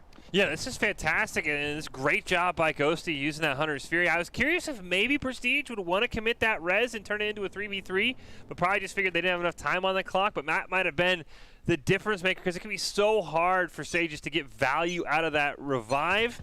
Might have been the time to use it, but we'll see. Maybe there's a better one up their sleeve to use. And you do see there's the, you know, the Empress up for CC if he just wants to have his pop off around it. Uh-oh, there's another op for Mr. Memphi. He wants some revenge, I'm sure. Yeah, this is a scary thing. You can't really peek here. Prestige is going to find Yuumi, so they know you got, if you're Firestorms, you've got to know there's probably an op on the map here. Just assume you can't peek some of those opening angles. It's tough. The smokes are so critical when you have a great op player. You hear an op shot actually get missed from Memphi there. A rare occurrence. There's more toxins coming up from the side of Sulix there, so El Boof's going to be pushing through mid. This is going to be a little bit of a wrap back towards B. We see this team really good at these B wraps. The smoke's actually going to go in and save Cool Guy's life. Sotex is going to find Dotbot there. Memphi gets terrible timing, and then they actually get traded. El Boof finds Memphi right after Memphi shot Ghosty, so it's a 2v4 now. Firestorm has the spike, but it's a 1v4 now for El Boof. They find Sulix here, but this is going to be a tough one. El Boof's going to try and get this down. They're just going to kind of plant over here in default. I don't know if they're going to be able to clutch this out. This is going to be tough. I've done it once before. Wallbang shots. Maybe pop the Empress here. Just go ham if you're El Boof. No, never mind. Prestige, the team shots coming in from Snazzy and Prestige there. That was a great angle from Snazzy, and that's going to take care of business there. Back to 6-5. We're going to be going into half dang near tie. Yeah, they get the op back for Mr. Memphi. I don't know if it matters. I did see Snazzy pick up Cool Guy Fire's op and then traded it out. I don't know if maybe the skin that Mr. Memphi has, he likes the feel. I know some people, like, they think the skins do different things. So he gets his own op back, which I'm sure is just a little bit nicer. And that probably will go a long way, maybe evening this up before we swap. Yeah, I would love to see a 6-6 going into half here. That always makes things interesting, and I think you're right. I think once you hit a certain level in Valorant, you want to have your own skin. You know, you see the headshot indicators come up on the bottom, and you're like, oh, it just feels good. That's mine. This is what I do. It's personal to you. You spend a lot of money on those skins, so I respect the trading out of ops there. Is that enough to get someone tilted like you were talking about, though? I mean, he hasn't had as much success. I think what would really do it is if Cool Guy Fire can land. I don't know if Cool Guy Fire could get the op. I think I can see it there on the silhouette. If Cool Guy Fire can out-op him, as I say that, Mr. Memphi proves me wrong, that would have been enough to tilt him, but Mr. Memphi just absolutely pops off in the face. Oh, they get the revive. Oh my goodness, Memphi, you barely saw anything. Like, that was just ridiculous shot. Ridiculous shot from Memphi. They get the revive off onto Cool Guy Fire, so he should get his op back. So at least it's an op in a 4v5 versus an op, but unfortunately the trades are not going in Firestorm's favor. Yeah, that's kind of tough. You're down to this 3v5. You figure a lot of ult's going to get popped here, obviously, last round before the half, so I'd imagine you see some knives coming out. The Empress is going to come out. You think there's Prestige finding two, so maybe they won't need to. Prestige with a third onto Ghosty. Way to close out the half, Prestige, and it's 6-6 going into this second half here. That was just a great half of Valorant, Fish. Yeah, these teams are an incredibly close match. I was curious to see if the Firestorms could hold with the Landslide, and they have done a phenomenal job. I mean, obviously, they didn't want it to be 6-6. They probably wanted it to be, you know, 8-4 in their favor. But to go into the half tied, especially after what we saw in our semifinal, the Firestorms have got to be feeling incredibly confident right now. We'll see if the Landslide, we saw them attack, what, maybe 2-3 rounds in the last game. Yeah. They're very, very aggressive. I'm curious if the Firestorm are ready for them. Now, here's the crazy thing, though, and I don't know if Firestorms realize that this is what Landslide's considered to be their worst map. Yeah. So, if you're Firestorms, you keep that in the back of your mind that this team is crazy. You don't want to drop this map. You don't want to give this team the advantage. You've got to find a way to win this map for Firestorms because they just get better and better as they go. If you can steal an early map, though, and at least force a game 3 for sure, you always give yourself a chance. Yeah, you make the other team play on edge. They're always like, oh, this could be the map I lose on. And you're right. If they can win on Icebox, I think that goes a long way for the Firestorm. And I'm curious how this pistol round goes. Last time we saw Landslide pop off with 2 quick round wins. And so far, no one's really even taken any damage. I think Dotbot for the Firestorm maybe taking 1 or 2 shots. Yeah, there's some shots finally getting landed there from the side of Landslides onto Ghosty there. We'll see. This is just a really slow developing round, which sometimes happens when these two teams get really good, but that's a testament to Firestorms being able to slow down landslides. There's finally a pick. There's El Boof gonna go down. There's that recon bolt gonna go out and find some information for the side of Firestorms, so they do know that CC's gonna be in that back yellow container. It's just gonna be a question of who wants to push, and this is a nice wrap over here from landslides over onto A, bringing it back. The overheal as CC finds Dotbot. So this is going to be a wrap back here into this A site. Firestorms have got to go as Spike is down. This is going to be hard on a regain. You see CC's also kind of coming on this flank as well, so they got to be careful they don't win this, and CC comes and pops off as he's looking for blood, but he might not need to. Prestige gets one. Can't quite find the second one. Yumi Cake might get half a defuse. Oh, he's going for it. I respect it. What a play from Yumi Cake, and he's going to go down. That was such a big kill from Sulix there, and Sulix with the right click on the Ghosty. Wow, that was inches away. That was, I thought I was like, okay, Yumi Cake's gonna go for half, at least have it stay stored up, but no, he just went for the full out defuse.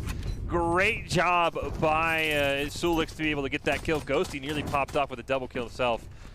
The Firestorm, as you mentioned, they slowed down Landslide, which we did not see from Surge Blue. This Firestorm team, they can maybe win this. I'm actually very impressed. I don't want to say fully confident, but pretty confident we might get like overtime at least, maybe out of this game, or a close game for sure.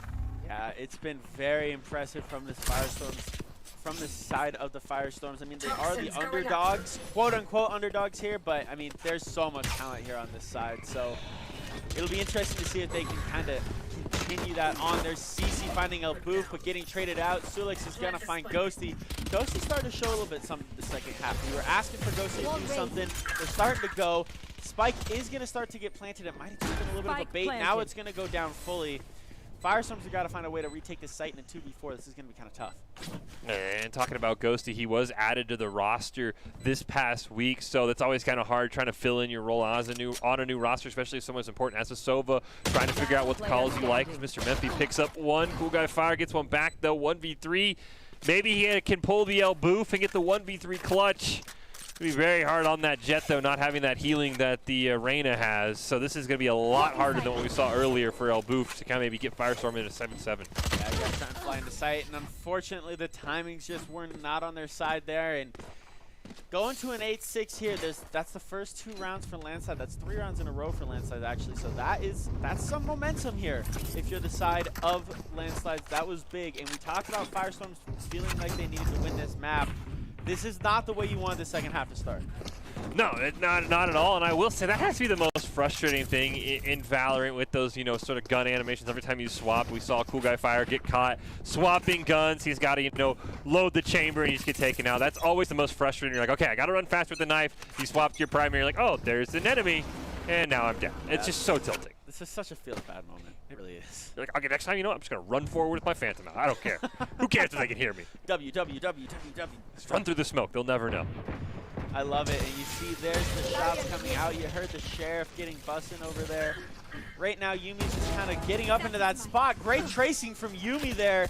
Lots of time spent there in some aim trainers from Yumi, finding the Elim. Snazzy's going to use a shock dart to find Cool Guy. El Boof's going to find Prestige. It's 2 or 3v3. The spike is not planted right now. It's actually down mid. Firestorm probably know that, but it looks like it's going to get picked up. Dualtex is just trying to kind of dance here with Ghosty and find something. Ghosty's just shouldering it. Ghosty wins a big challenge. Sultex there, and El Boof as well on Snazzy. Those were big wins there out of the side of Firestorm. What is Mr. Memphi ecoing for? Well, there's this really good sniper in the game actually that's called the Operator that Mr. Memphi's really good at. That's true. It was weird to see him with 2800 and no knives. He just had a pistol. Gets one off of a ground Spectre he found. Can he get one more? Oh, there's the bait with the smoke. They're going to go over the top, but he missed it. Oh, I don't know if that was a miss or if that was just trying to get the info. Yumi's going to find Mr. Memphi, but you have to imagine Memphi's close now. Yeah, I would assume he maybe has. It's just weird because usually when you see a Jet ecoing, it's because they do have the knives. So I was just like, wait, he doesn't have knives? He only has a pistol? Still got 1 kill, though, but I mean, this is exactly how the game started, right? If you remember, the Landslide won the first pistol round, went up 2-0, and then that's when the Firestorm turned thing around. So maybe, I don't want to say it was their plan, but the Firestorm played very, very well in adverse situations, which is very, very impressive when you're going up against the Landslide, who are last week's champion. They want to get back. They want to get to that BFC, that box fight championship, take on content creators and pro players. And right now, the Firestorm's saying, you know what, that's our spot. Yeah, and there's the knives from Memphi getting popped. This is going to be an aggressive round from Landslide, and that's fun. Valorant Memphi is pushing up mid to this B site. Going to be using that float that they have there to just kind of get in and try and get some info. Dotbot is only running the Judge, so Memphi's going to have a huge advantage at range here, and that's probably going to be the first confrontation that we see. Dotbot's going to throw that Toxin out there, just kind of dancing around there. Smoke. The gas or the acid is going to go out as well. Memphi's still got those knives, and this is a full commit now over onto this B side, it looks like. We do see Snazzy. Looks like he's rotated back over as well. Mr. Memphi hasn't found anybody. Might just try and just throw up a Sage Wall and plant here if you're the Landslide to force a regain. Yumicake right on the other side of that wall. Oh, great wall bang from Yumicake. That's just knowledge right there. That is map knowledge from Yumicake. You needed to find that one. That denies Memphi that ult. You have to imagine Memphi still might be on that op, but anytime you can slow them down because they are so good with those knives. We've seen some crazy kills coming through from Memphi. There's another one down as well, so it's a 5v3, and Firestorms, like you said, Fish, trying to just repeat exactly what they did at the end of the last half. Or at the beginning of the last half, excuse me. Red fire. Ooh, the Tailwind gets away, and the smoke. Tries to shoot Prestige through. Subtext is gonna, Sublex is gonna try and push through. Cool Guy finds one, couldn't find the second, and Yumi with the trade. 8-8, it's getting close. It's fantastic play by the Firestorm, and they have this second half especially really neutralized the play of Mr. Memphi. We saw him trying to eco for that op, tried to use the knives, I don't even know if he got a knife shot off. It was a great wall bang by Yumicake, who usually you don't think of the Sage as your sort of top fragger, and I haven't seen the scoreboard to confirm that, but Yumicake feels like they've been playing out of their mind this game on this Sage. I mean, they really have been running Battle Sage the last couple weeks, and it's been so impressive. Just that's kind of a new trend that we've seen really develop these last couple of months in Valorant, is Sages that love to get aggressive. And it's so fun because when you have that heal, you can do some really crazy things. Yumicake is doing a great job of showing us exactly what that looks like. And right now, they're the difference. You see, this is going to be a push over here from Landslides over onto this B side, it looks like. Only one's going to be kind of chilling out mid. There's the Toxin screen going to go up. Yumi's going to try and get that slow ult. And there is the Viper ult going to be popped by Sulix there.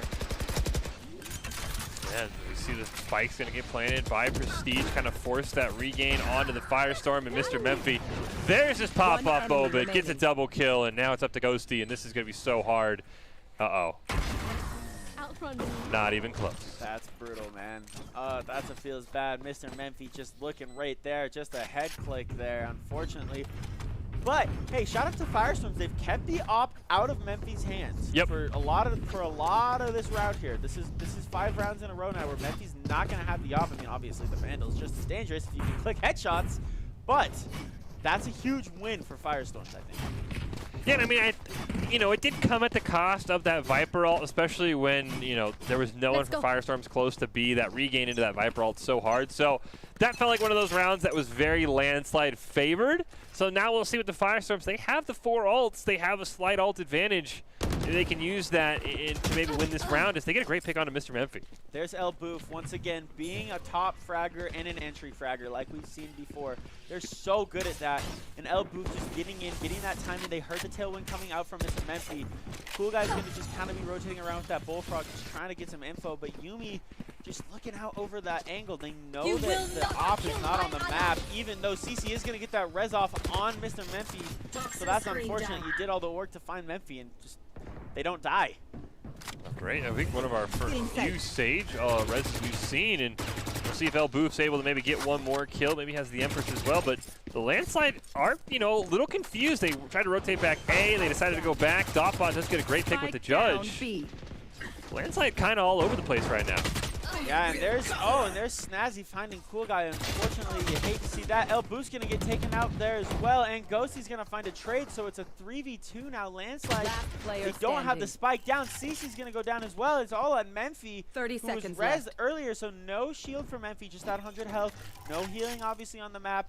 Memphi's gonna try and probably find at least one, get those knives, and save up for the next round, but it's not gonna matter. Dotbot does well to find Mr. Memphi 9-9. Once again, it's a battle out here on Icebox. Yeah, absolutely insane, and you know, landslide, they couldn't be aggressive. They tried to go A, they wanted to go back B to get that revive off, and this is what I think the Firestorm did. We talked about Ghosty having a great round, Dotbot, who has been a fantastic entry fragger in some of our recent Rumbles, getting that triple kill. You gotta have everybody step up if you want to take down the landslide, and 9-9, this is a spot I think the Firestorm, probably this is the most ideal spot you could be in. You got them tied in 1 or 2 rounds. If you win in a row, you could easily win map 1. Yeah, and this is where your IGLs have to come out and start being important, and we see some great IGLs on both of these teams. This is where we want to see the likes of Mr. Memphi doing work. We want to see the likes of Cool Guy Fire, who's been so good for this team the last few weeks, do some work as well. Memphi is going to find Yuumi. The smoke's going to go out. Everything's getting invested here on this A site. It's a mix of colors and abilities getting used. Prestige is going to try and get that spike down. Ghosty's going to find one.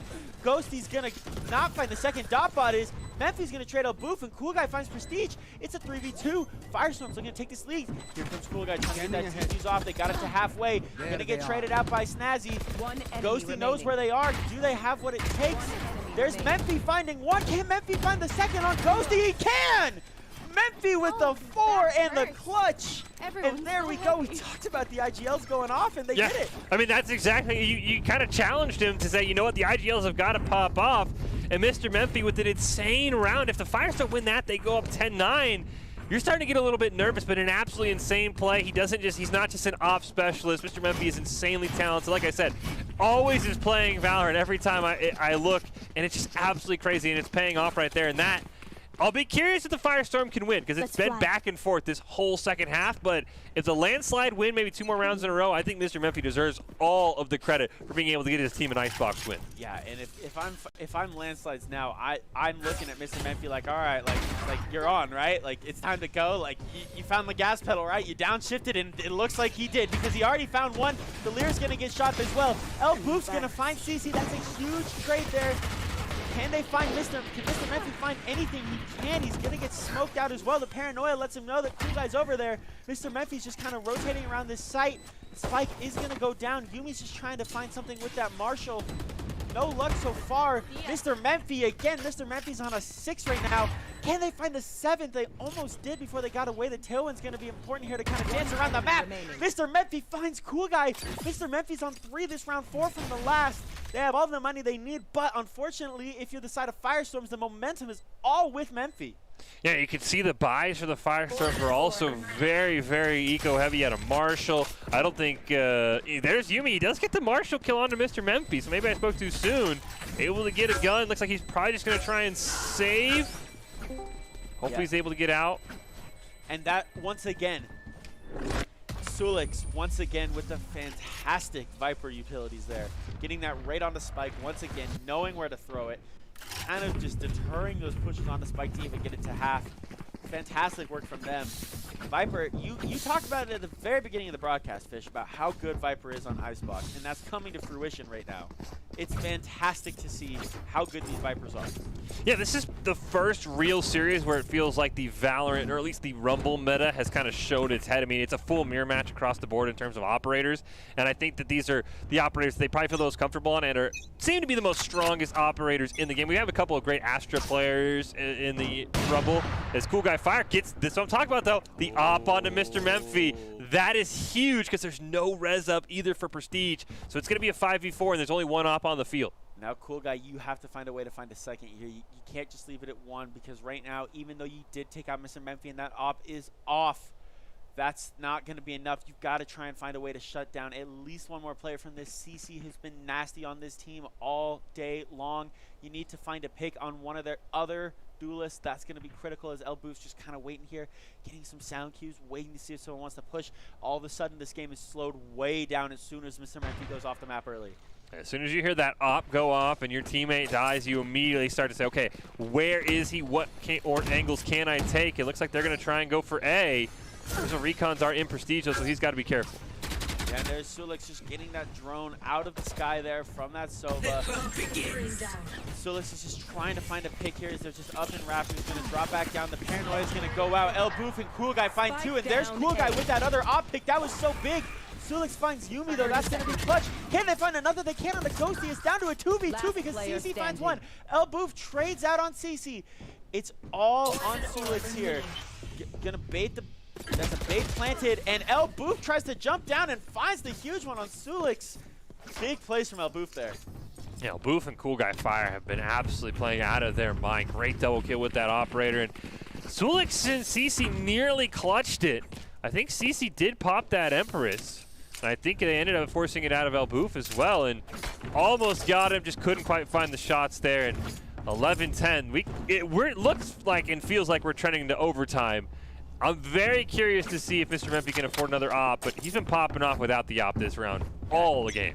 Memphi hasn't even needed it this second half. Nope. Get out of my way. The way they've been playing, and there's the knives coming out from Memphi, so you have to imagine that there was no op on the cards there this time, so it's knives only for Memphi. He has not had good luck with the knives either. The Firestorm's done a great job shutting him down, so I'll be curious how much value he can get as he's going to push around right into B. Yeah, this is going to be a nice aggressive push. Dop right on the other side of this Viper smoke, and if Memphi just keeps W-keying, they're going to get that information. There's one, gets the knives back. Memphi just kind of dancing around this yellow crate, using that Viper smoke to their advantage, uses that updraft to try and see anything. Sulix is going to find El Boof, kind of pushing in. The spike's going to get planted here. Because of that Viper ult that's going up, it's hard to break in there. Firestorm's in a 5v2 now. As Snazzy finds Cool Guy as well. Getting a little bit shady here for Firestorm. There's Sulix on Ghosty as well, so it's all now down to one player, and there's Memphi finding Yumi with the knives. Absolutely great play from Mr. Memphi, and that goes back to, even though the landslide lost 2 rounds ago, the fact that Sulix got, I think, 2 or 3 kills, charged that Viper ult. We've just talked about the Viper play has been insane. That has to be something they work on a ton in the esports tower, because we've seen so many great toxins, so many great walls. That Viper ult on B on Icebox, it's almost like a free win because it's just so hard to push into. Yeah, you get that off, the plant's going down almost every single time, especially if you've got teammates there to just kind of wait. That decay makes it so crazy, and then especially when you get that acid on the floor too and it gets vulnerable as well. I mean, it's GG. Problem for the Firestorms, yeah, they have the Viper ult. It's okay attacking-wise because, yeah, you could drop it on A right now. Landslide will just rotate to B, so that's the one problem with Vipers. You can really not use her attacking or defending, and that's kind of going to be an issue sometimes. We saw an Ares coming out here for the first time. We haven't seen that all day. Waiting for those LMGs. We've seen them kind of come in clutch at a couple of different times. It's just one of those little wrinkles that you can throw in here. Cool Guy's only got the Sheriff right now, which is crazy because this is a 12-10. It is a game point right now. CC's going to be kind of enraptured. There's Prestige finding Ghosty. Yumi finding one, and it's CC trading out Yumi. Prestige is going to raise Sulix there as well. Memphi finds a Boof. It's a 5v1 now. This is an unfortunate situation as Cool Guy Fire goes down. And I'll tell you what, Landslide survives a scare there, Fish. Yeah, that was absolutely crazy. Great job by the Firestorm in that game one. I mean, there's like a couple of plays where they'll probably go back, and no matter what happens in these next game or game 3, if we do have one, the Firestorm are going to go back, and there'll be a couple rounds where like, man, if we just did one thing differently, we probably might have taken this to overtime. Absolutely insane play for both these teams. I cannot believe how evenly matched. I came in like, okay, Landslide is going to roll. We saw the first semifinal. We're like, okay, the Landslide is going to dominate. Huge shout out to the Firestorms. Even though they lost, even though they probably don't want to hear it, that game was a lot closer than I expected, and the Firestorms have gotten to the point where I'm like, okay, game 2 actually is going to be a game. Yeah, it is going to be a fantastic game 2. We're really looking to see how that goes down, but I believe right now, unfortunately, we have to go to a break. So we're not going to get to see it just yet. You'll have to stick around and wait to see how this second match of our grand finals turns out. Stick around, though, folks.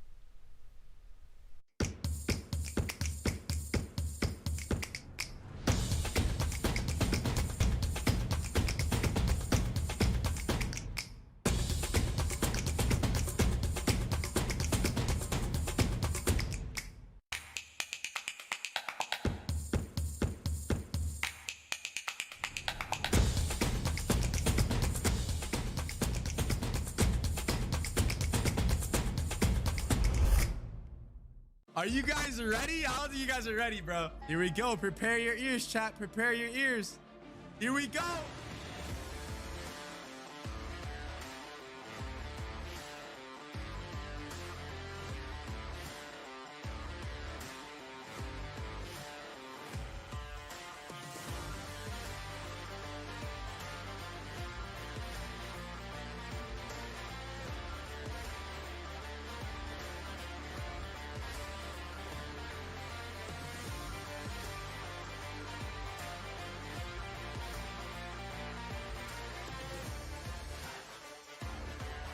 Yes, sir. Welcome, ladies and gentlemen, to the Schmeed Cup. They're not going to be ready for this. Oh! Oh! Nitro with 2, 3. Get down.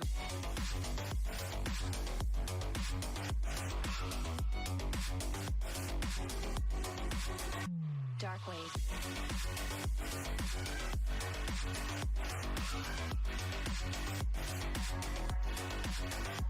Get down. Well, you got the ace. And you got the ace to close it. Corey is your first Schmeed Cup champion. UFC events, brought in some heavy hitters to support this tournament. I hope you guys enjoyed it. It was the first Schmeed Cup. Hashtag never alone, Hello, I'm Rajneesh Khanna from iCultivewear and Chopra Foundation. Mental health has been brought up a lot recently and proven to be at the forefront of our conversations. As we begin to understand how comprehensive it is, we should open up a conversation that mental health is not one size fits all. We all need help or just someone to talk to from time to time. Mental health is a very serious thing, so I'm glad that we were able to run this tournament and showcase and just show that and help support that cause, for mental health. So thank you guys so much. Let me go talk to the Esports Tower team. Yo, what's going on, guys? Hello, man. So how did it feel playing against 10s? I'm shaking. Yeah. Shaking the entire time. You guys got rounds, right? So that's all that matters. Yeah. And don't feel down. You literally just played. I feel great right now. Yeah, you guys literally played against one of the most stacked teams, I think, of this tournament. All the people that are watching too, like, you guys can do this as well. You guys can earn your chance. Go look up Esports Tower, and they're doing good things over there.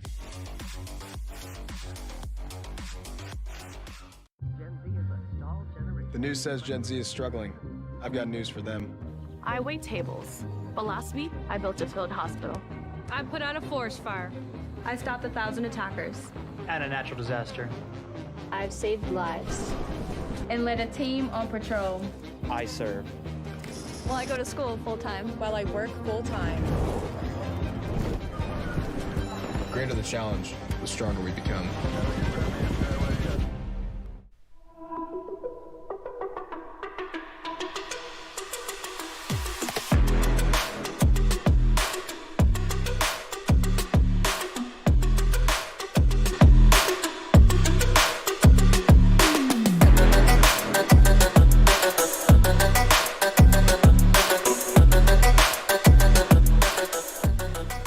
Welcome back to the Boise State Game Pants Arena. We are almost ready to jump into our second map of this week's Esports Tower Rumble. We've seen some great play out of these players already as we've gone through the semifinals and the first map of this grand finals. Landslides looking to become the first team to qualify for the BFC. However, Firestorms may have something to say about that as they get ready to jump into this map too. I'm Riley Nappy Boyd, and as usual, I am joined by Michael Fisher. Fish, we saw some crazy Valorant that first map, and you called Viper being critical going into this. As we kind of go forward, we've seen this meta develop into these agents. Do you foresee any sort of a tweak to that, or do you think that these teams want to stick with these compositions right now? I think the one thing that really kind of showed up as a glaring weakness to me on Icebox that might be something that a team decides is maybe if you are the team that is attacking first so that you get swapped to defense for the rest of the game unless there's overtime, maybe that team goes away from the Viper. Because that is, I think, the one kind of difference I noticed is that Dotbot had the Viper ult for those last few rounds. Defending, though, there's just not a great time to use it because you can maybe use it to wall off a site, and then as long as the rest of your team can hold off an A or a B, depending on where the Viper is, which we've seen players do in the Rumble, and they've done it well, that might be the thing. But if you're attacking first, maybe then you pick up something like an Astra. We've seen a lot of players play very well, and you leave that Viper alone because defending, they have a lot of liabilities because it's kind of one of those ults where you're like, it's like a lot like Killjoy where you're like, yeah, I have it, but it's so hard defending because when it gets planted, you can't regain with a Viper ult. It's very, very tough. That'd be the one thing I might say. Whoever's attacking first, don't pick the Viper. Yeah, I think you're probably dead on there. Well, we are in these Esports Tower Rumbles. The format has kind of been changing a little bit as we've gone through the weeks. It's really fun now because we get these best of 3 grand finals after getting these best of 1 tournaments in the single elimination side. Landslides playing in the grand finals this week. They are our defending champions. Firestorms, they are the challenger, looking to come in and dethrone the Landslides. However, this is a chance to get into that BFC championship, which is just so important. You get to play against some fantastic players. You saw Tens, a lot of Sentinels players in there. We saw Nitro in the promos. I mean, all these content creators. It's the chance of a lifetime, really, for these young players trying to get themselves out there. So it's a lot to kind of get going. And we saw Firestorms give Landslides a really tough game in that first Icebox match. We are going to be hopping into Split on the second map, Fish. So does that change anything for you, kind of how these things go? I mean, maybe not Viper on the Split map. You kind of wonder. Yeah, maybe not Viper, and I will be curious because, I mean, we did talk about it. We have been told that Icebox was the Landslide's maybe weakest map, and I mean, that did kind of show up with the Firestorm. I don't know how they feel about Split. I mean, we usually see Ascent's kind of like our go-to map in these Rumbles, so we don't see too much Split. But yeah, I'll be very curious because, I mean, these teams were exactly mirroring each other in Operators, and I'll be very curious if we see maybe the Firestorm have like an Astra up their sleeve or something they can bring out, because if you have a wild card, yeah, it can go horribly wrong and blow up in your face, but when you're down in one game to the Landslides, maybe you just pull out your X Factor and hope it works. Yeah, I think you're right. And some of these other things that are going to be important we see on screen here. Doc's keys to the game. In Valorant, make sure you have a plan. You understand those win conditions. You call out enemy ability usage, and you track that econ as well. That's so critical when you're playing a team that is so good with Operators.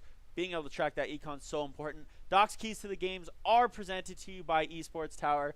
Score pro advice at esportstower.com. Improve your game sense, improve your team play, your team performance, and your performance under pressure, like right now.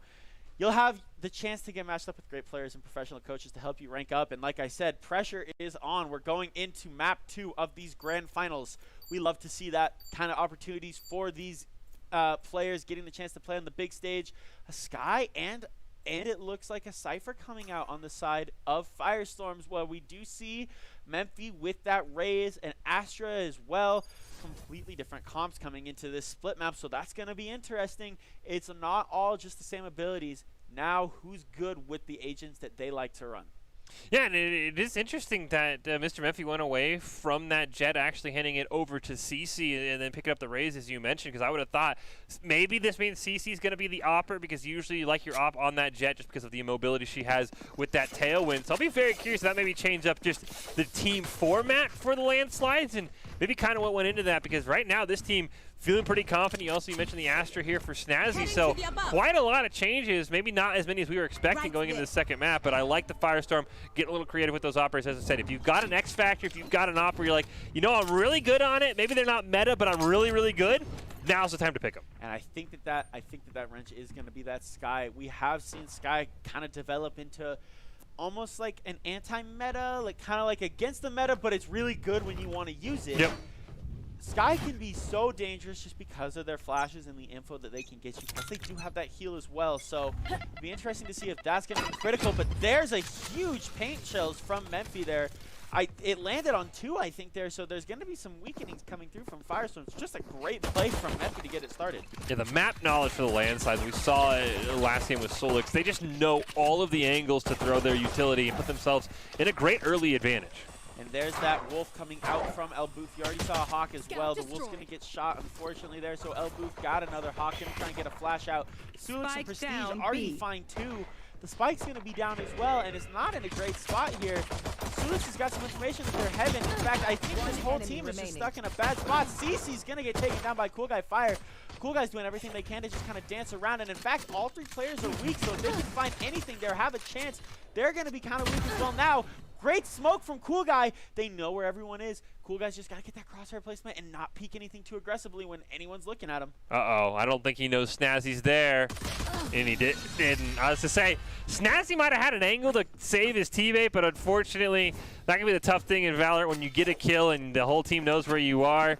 You can be the best corner peeker in the world. If the other guy's just standing there waiting for you, there's not a whole lot you can do. Yeah, that is super unfortunate there. And Cool Guy, I'll tell you what, the use of that smoke there to kind of save themselves and find that first of them on Memphi really had me thinking there was a chance, but you got to check those corners. That's one that not actually is in Doc's keys to the game this week, but we have seen that quite a bit in other Rumbles. Checking corners is critical. You got to snap check them, and unfortunately, Cool Guy just didn't do that. And so now we see a big A commit here outside of Firestorms.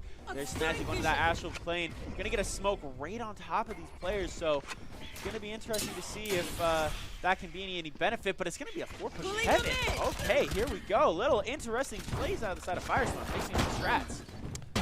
Unfortunately, Prestige is absolutely popping off with the judge. Oh my gosh, the 4K! You have been judged unworthy. Oh my goodness, Firestorm's unfortunate because Prestige is ready to roll with the judge. Now, they all pushed heaven, and Prestige said, you know, all right, I'll take that challenge. 1v4 absolutely just popped off with the judge. I know Baratel would be loving it. He loves the judge. Absolutely insane play from Prestige, who was kind of quiet on Icebox, and that's a way to make your name known. I will say, though, this has been a trend.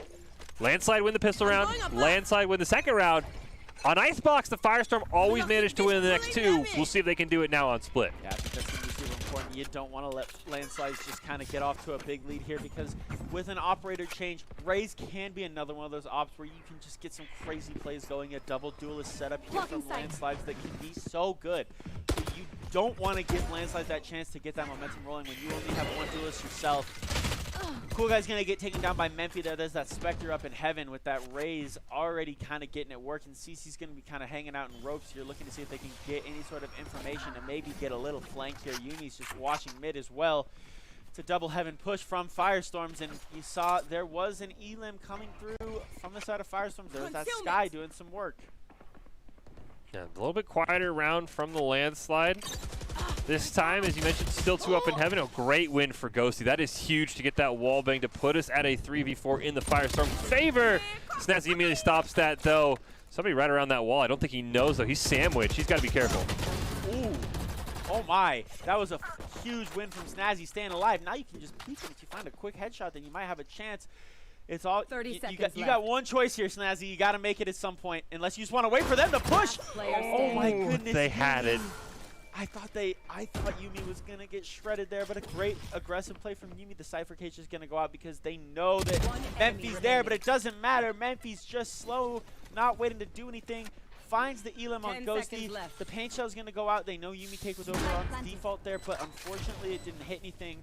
It's a 1v1, Memphi versus Yumi. They both get shots off on each other, but Mr. Memphi doing their thing.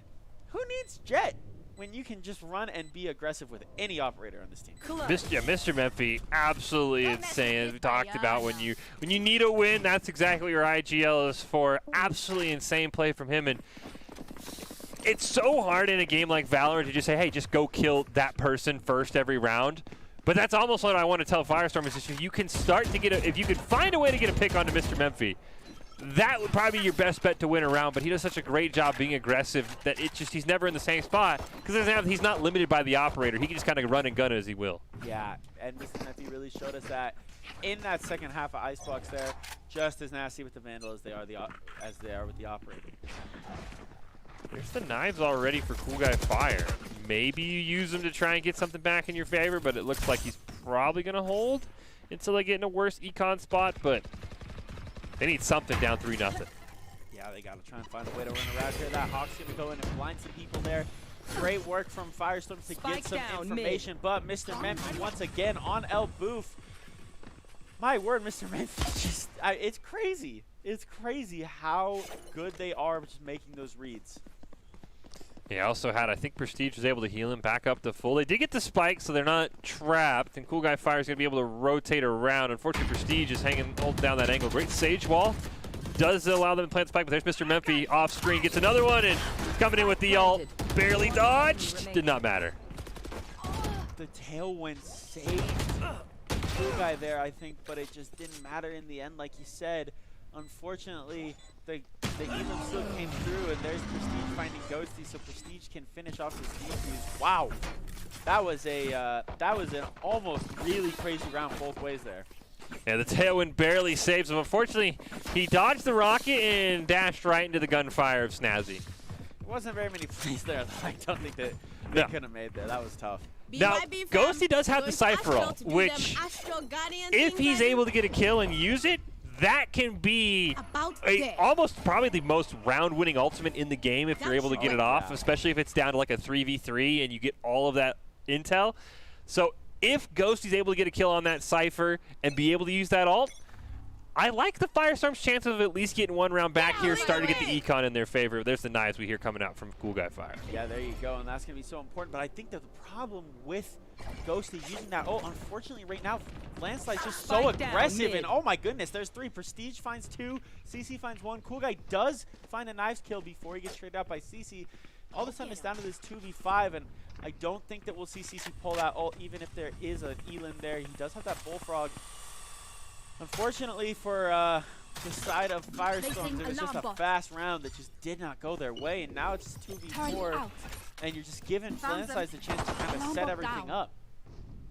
Yeah, as you mentioned, just how aggressive they are. Just they absolutely ran through everybody. Nearly got the flawless if it wasn't for the knives. Yeah, and that Cypher ult, it's going to be so hard to use. It's probably their best bet to get back in, but it's just crazy. I mean, those 3 kills happen like that. It was just absolutely insane. I do not see teams get that aggressive defending like we see the Landslides. Yeah, and I think that is such a huge problem because, you know, you pull that neural theft and you're like, all right, this is where everyone is, but it's like, actually, psych, they just pushed up all the way. As soon as that went off, you're like, oh, I didn't even know they were going to be there. So it is interesting to see if you're the side of Landslides, as soon as it goes off, that's just your cue to just go, go, go. And this team can't go, go, go.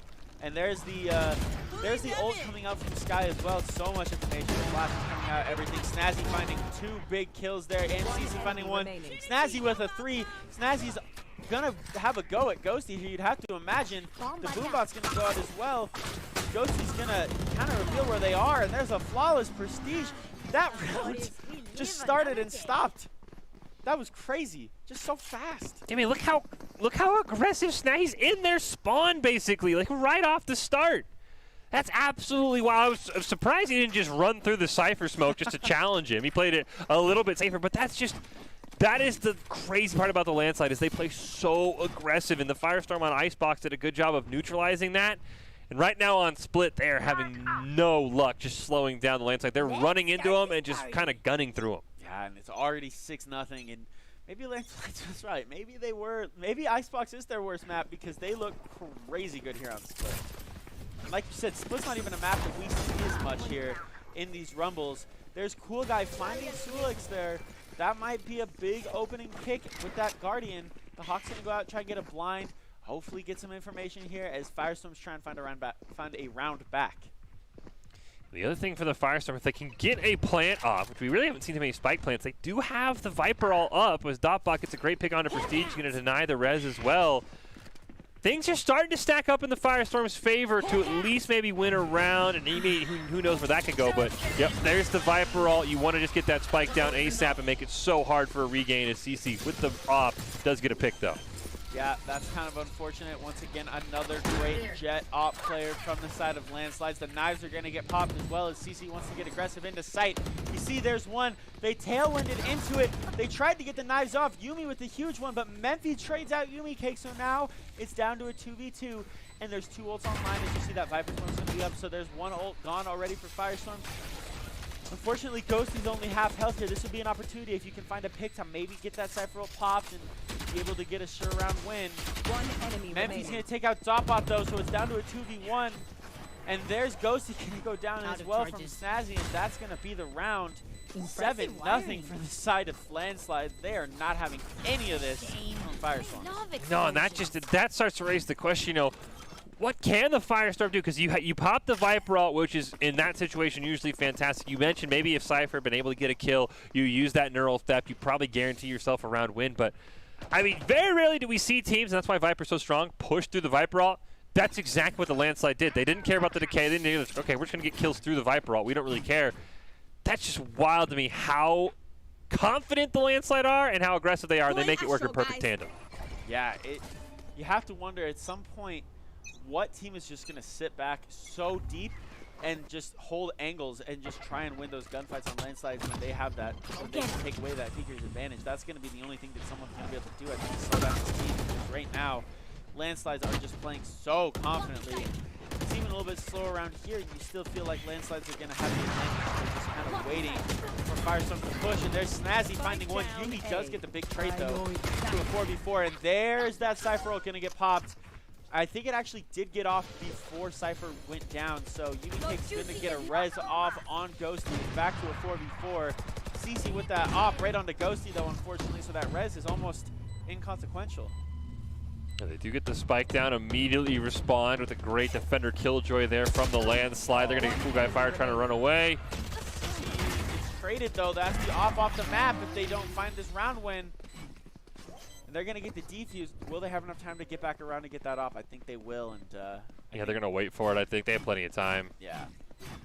There you go. Unfortunate, you thought you had it off the map, but Mr. Memphi being a great teammate. Now the question is, Mr. Memphi give it back? I would assume so, but I mean, you know what? Just go with the double op strat. That's the real, you know, that's when you're really feeling yourself in the landslide. If you give CC and Mr. Memphi the op, well, CC's looking at him, he's like, hey, can I have that? I has operator? It's mine. That was mine. I bought it. They're all just kind of chilling. Mr. Memphi, he's debating it. He doesn't want to give it back, I don't think. I mean, he's so good with it. I wouldn't want to give it back either. There it is.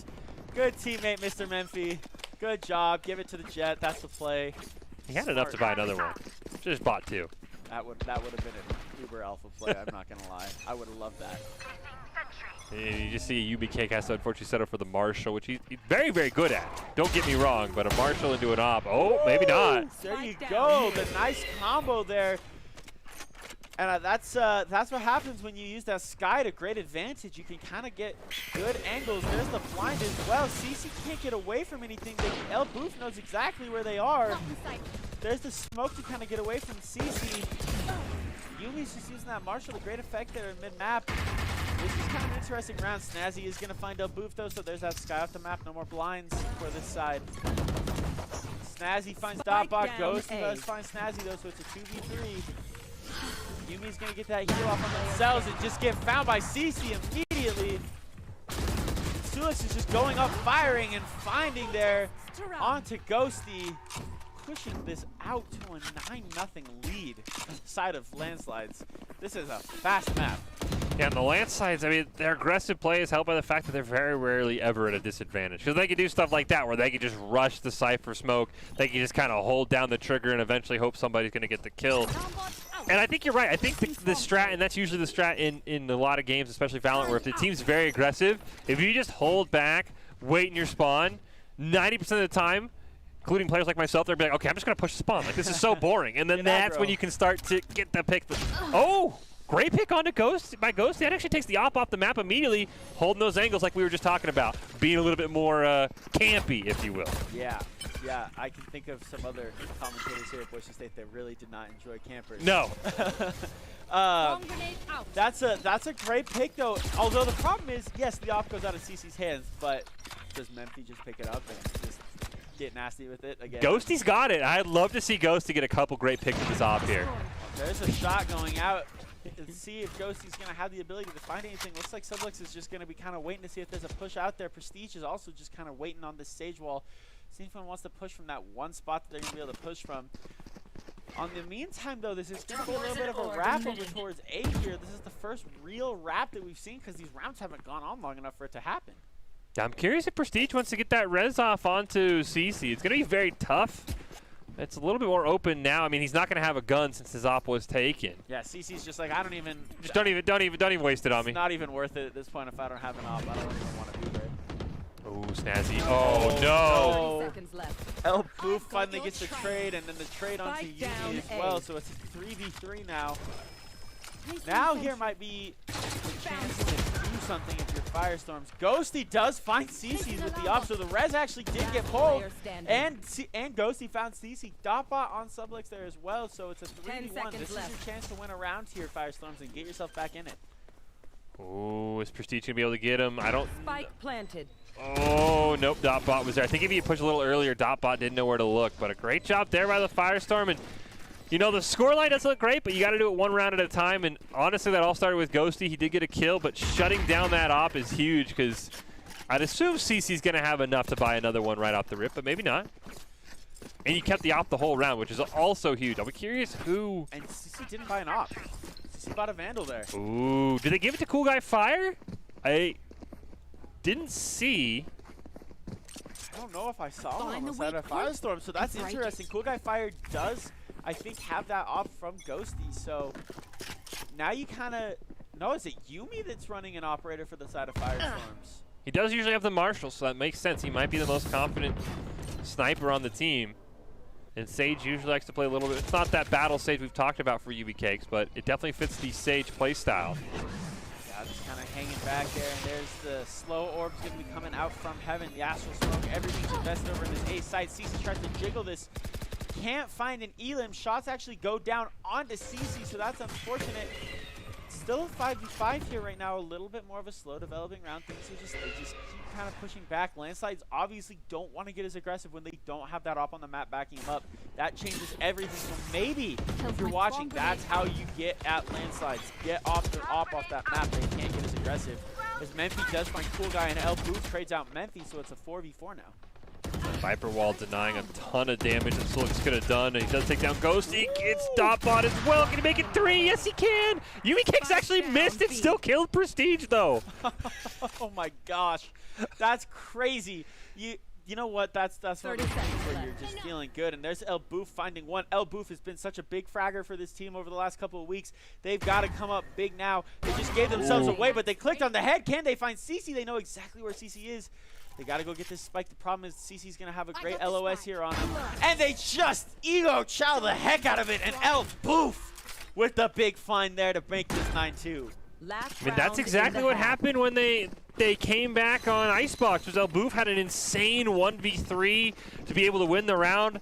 I'm not saying they're going to come back from 9-2, but that was absolutely wild from El Boof because, as you mentioned, great pick there, and he just ego peaks CC. And 9 times out of 10, you don't want to be the guy ego peaking, but El Boof makes it work perfectly. That was fantastic.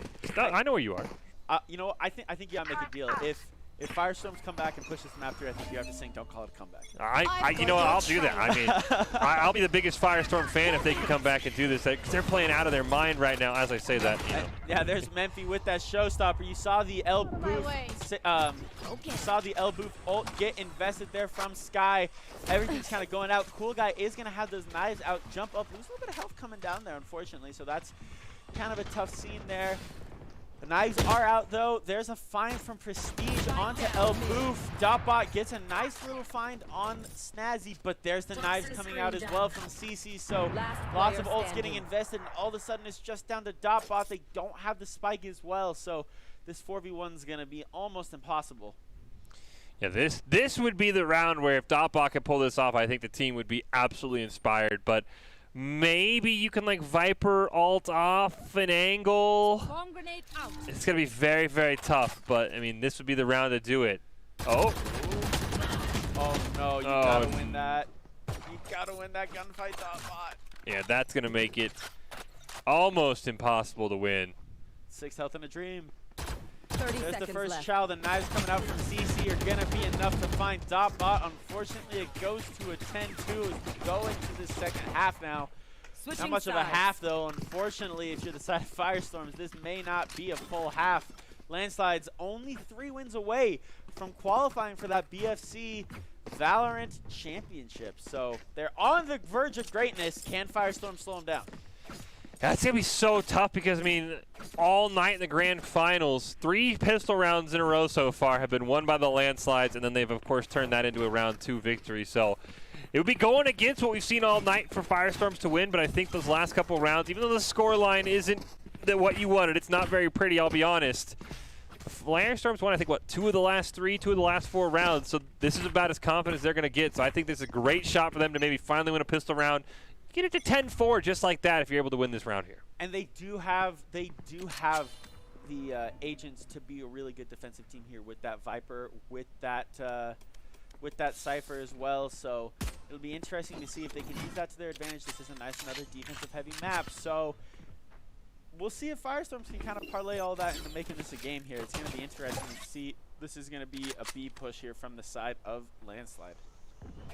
They were fortunately no all-out heaven push. Great use of the wall and the smoke there to kind of keep themselves nice and safe.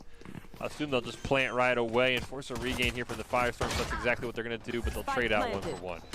there's that Astra smoke so good up into heaven, not letting anything come out there. Ghosty's just kind of hanging out inside. His El Booth does take down Memphis, so that's a big one. Cool Guy gonna try and bust through that sage wall to get in a different angle on that spike. And El Booth with that frenzy, they've been so good with the frenzy, even though it did get nerfed a while ago. El Booth is fantastic. Snazzy's gonna find El Booth, and Cool Guy's gonna find Snazzy. Dotbot finds Sulik, so there you go. There's a round win. There's a pistol for the side of Firestorms. Is this the move now? Is this the defense that brings them right back into it? Yeah, I mean, that looked really good. I mean, you can see Dotbot answering your question for you, saying he thinks that is what can get him back in the game as he shakes his head yes. But fantastic job there. I mean, one of the few times we've seen Landslides kind of just tunnel on an objective and kind of got caught just saying, okay, we're going to all in at B. And then they just kind of got gunned down with everybody from the Firestorms coming from heaven. First real lack of creativity round we've seen for the Landslide. I'll be curious if they change it up a little bit. Yeah, this is one of those times where we keep talking about these IGLs. It's so important if you're the side of Landslides. You have to have Mr. Memphis just kind of making those calls, calling the pushes, and figuring out some cool stuff to do here to get your team kind of different looks.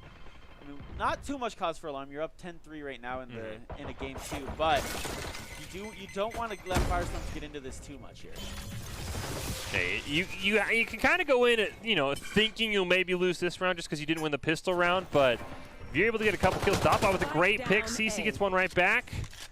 CC's got to be careful, though. He's going to push into 2. Yumi Cake with that judge has been absolutely insane. We've seen a lot of judge kills this grand finals, which is kind of weird. You usually don't see that many judges. I love it, though. I mean, it makes this whole thing very interesting. And Heaven on this map is one where it can be so important. And there's Memphis with the great classic shots there to find Prestige, or excuse me, to find different players. Cool Guy actually did find Prestige. CC's on the Cool Guy, though, so it's down to this 2v2, and Landslide's raise is actually pretty weak here. So health advantage is on Firestorm's side.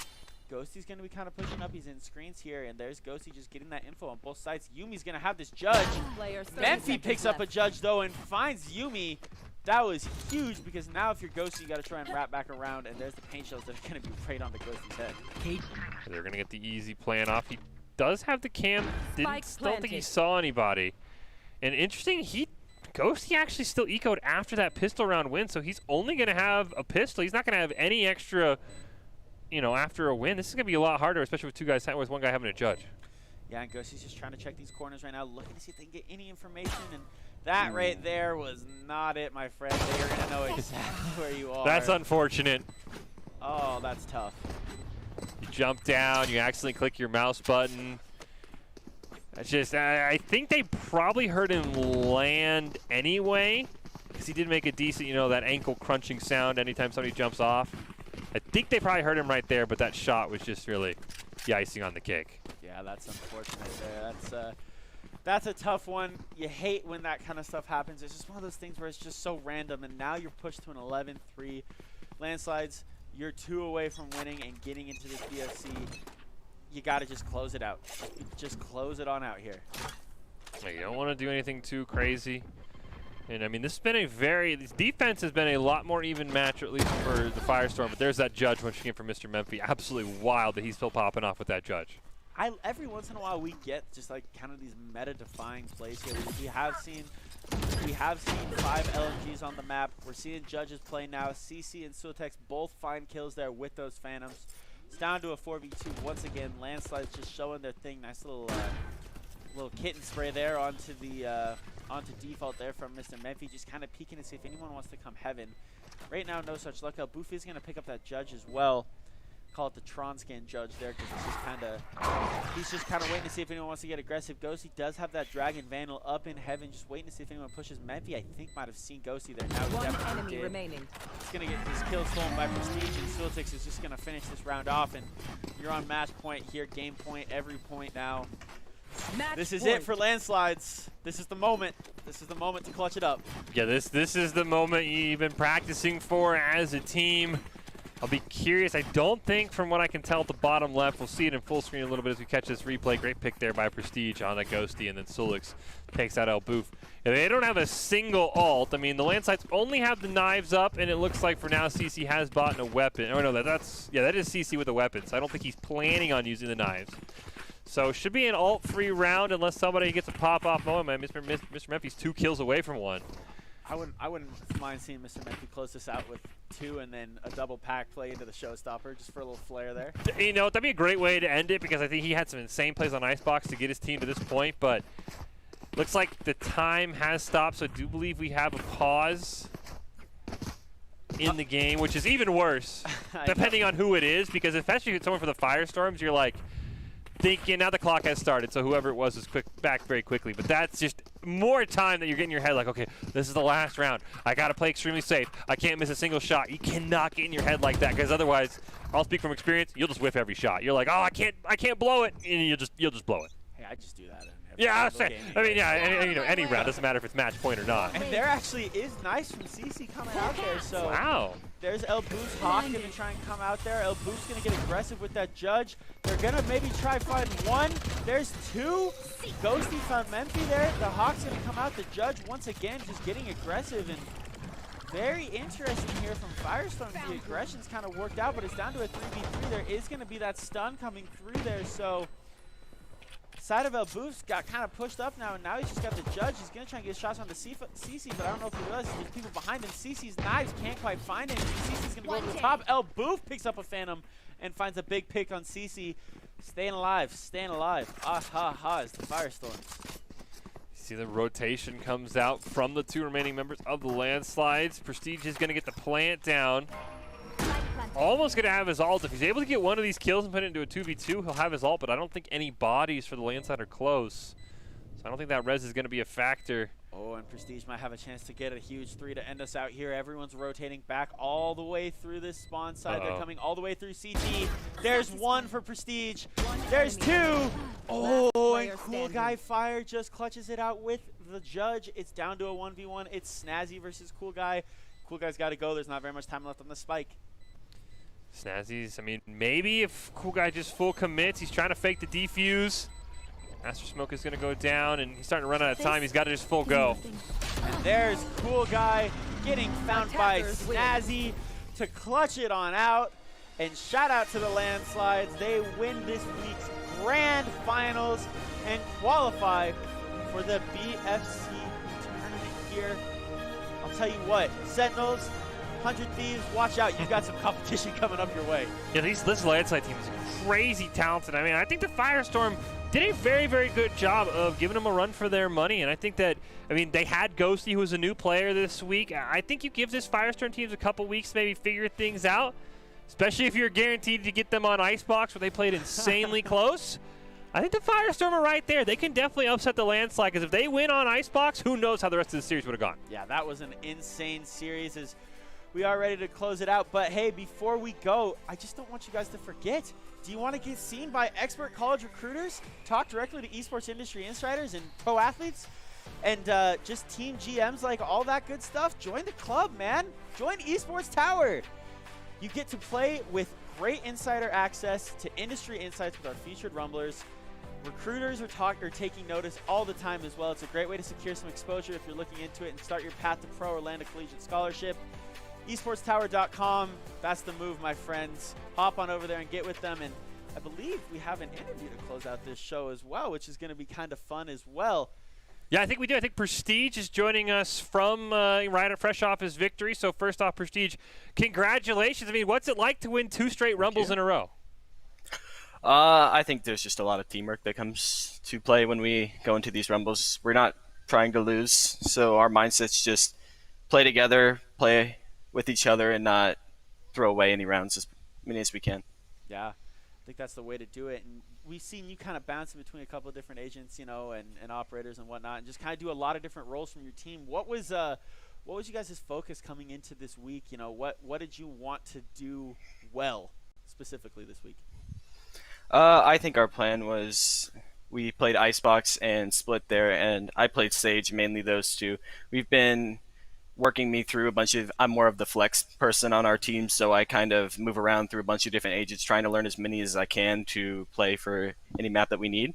And so specifically for that week, we needed a Sage for those maps, and in the end it worked out. Our Icebox was a little iffy at first. We were not playing, we were kind of just kind of not thinking straight throughout a good amount of those rounds. We pulled through in the end, which is good. We refocused our mindset and we play together. It's a lot of teamwork that comes into our games, especially our coach Easy. He helps us with mindset, with a good mental mindset, and helping us play together.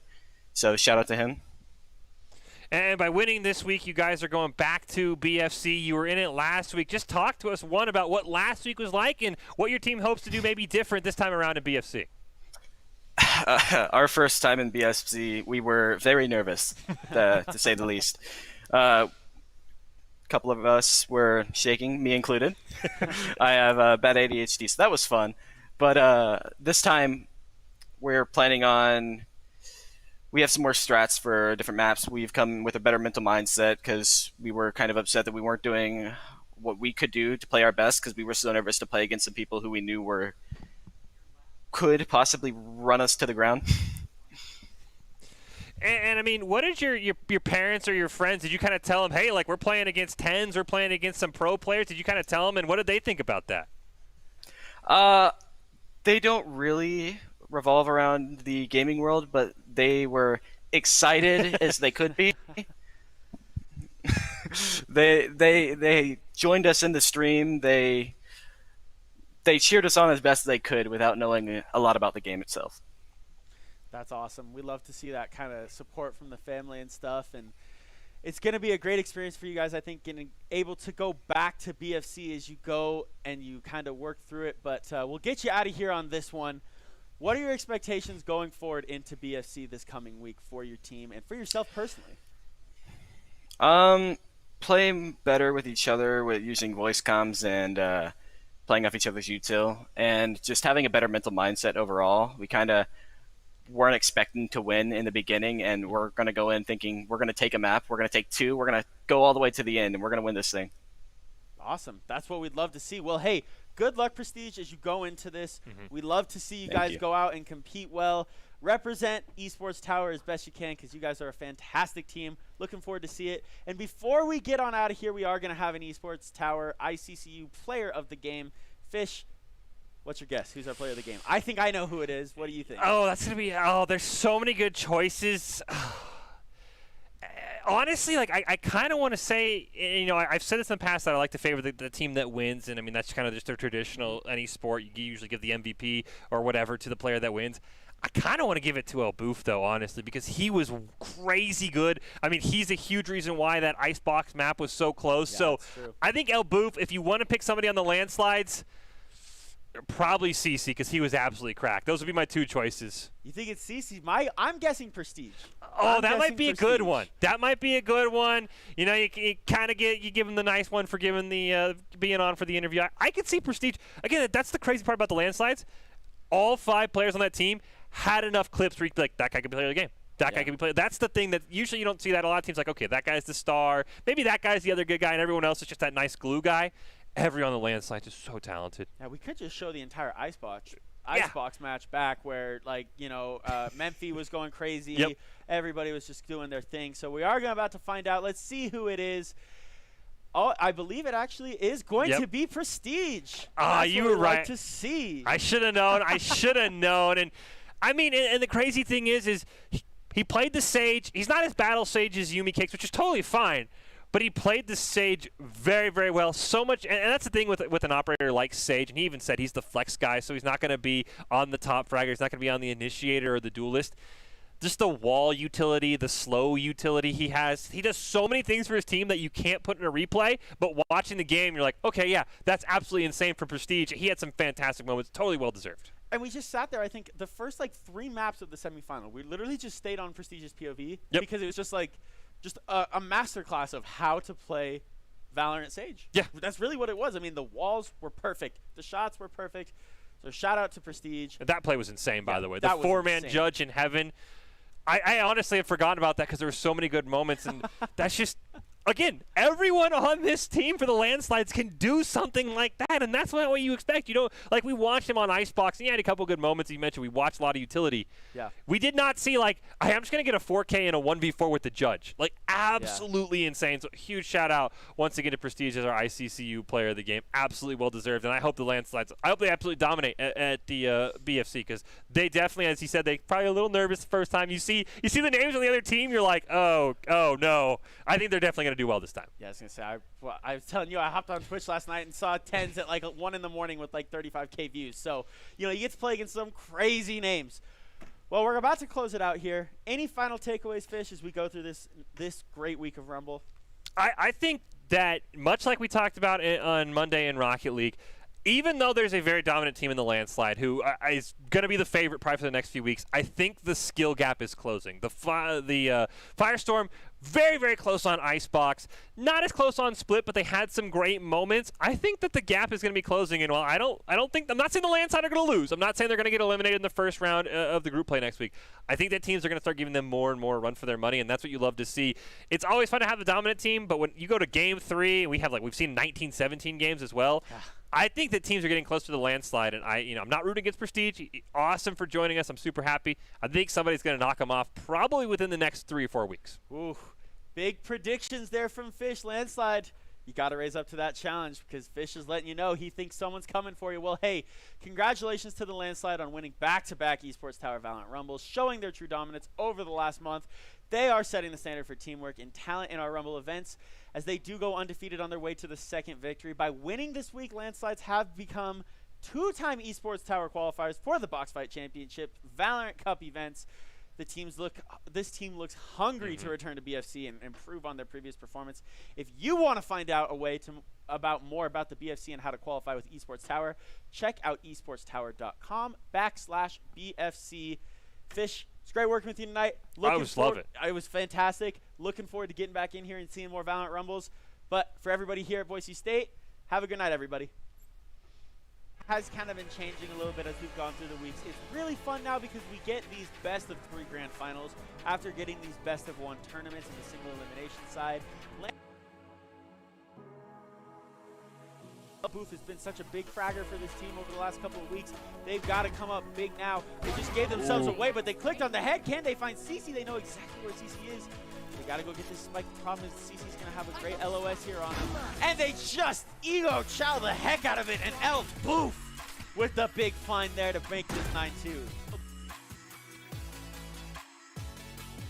Pushes early. A lot of teams like to start A and kind of work it towards B as the aggression starts to come in. There's Prestige trying to get some shots off as that stage wall is going to go up, and it looks like the plant's going to go down. So Prestige kind of pushing from mid. CC with the huge headshot.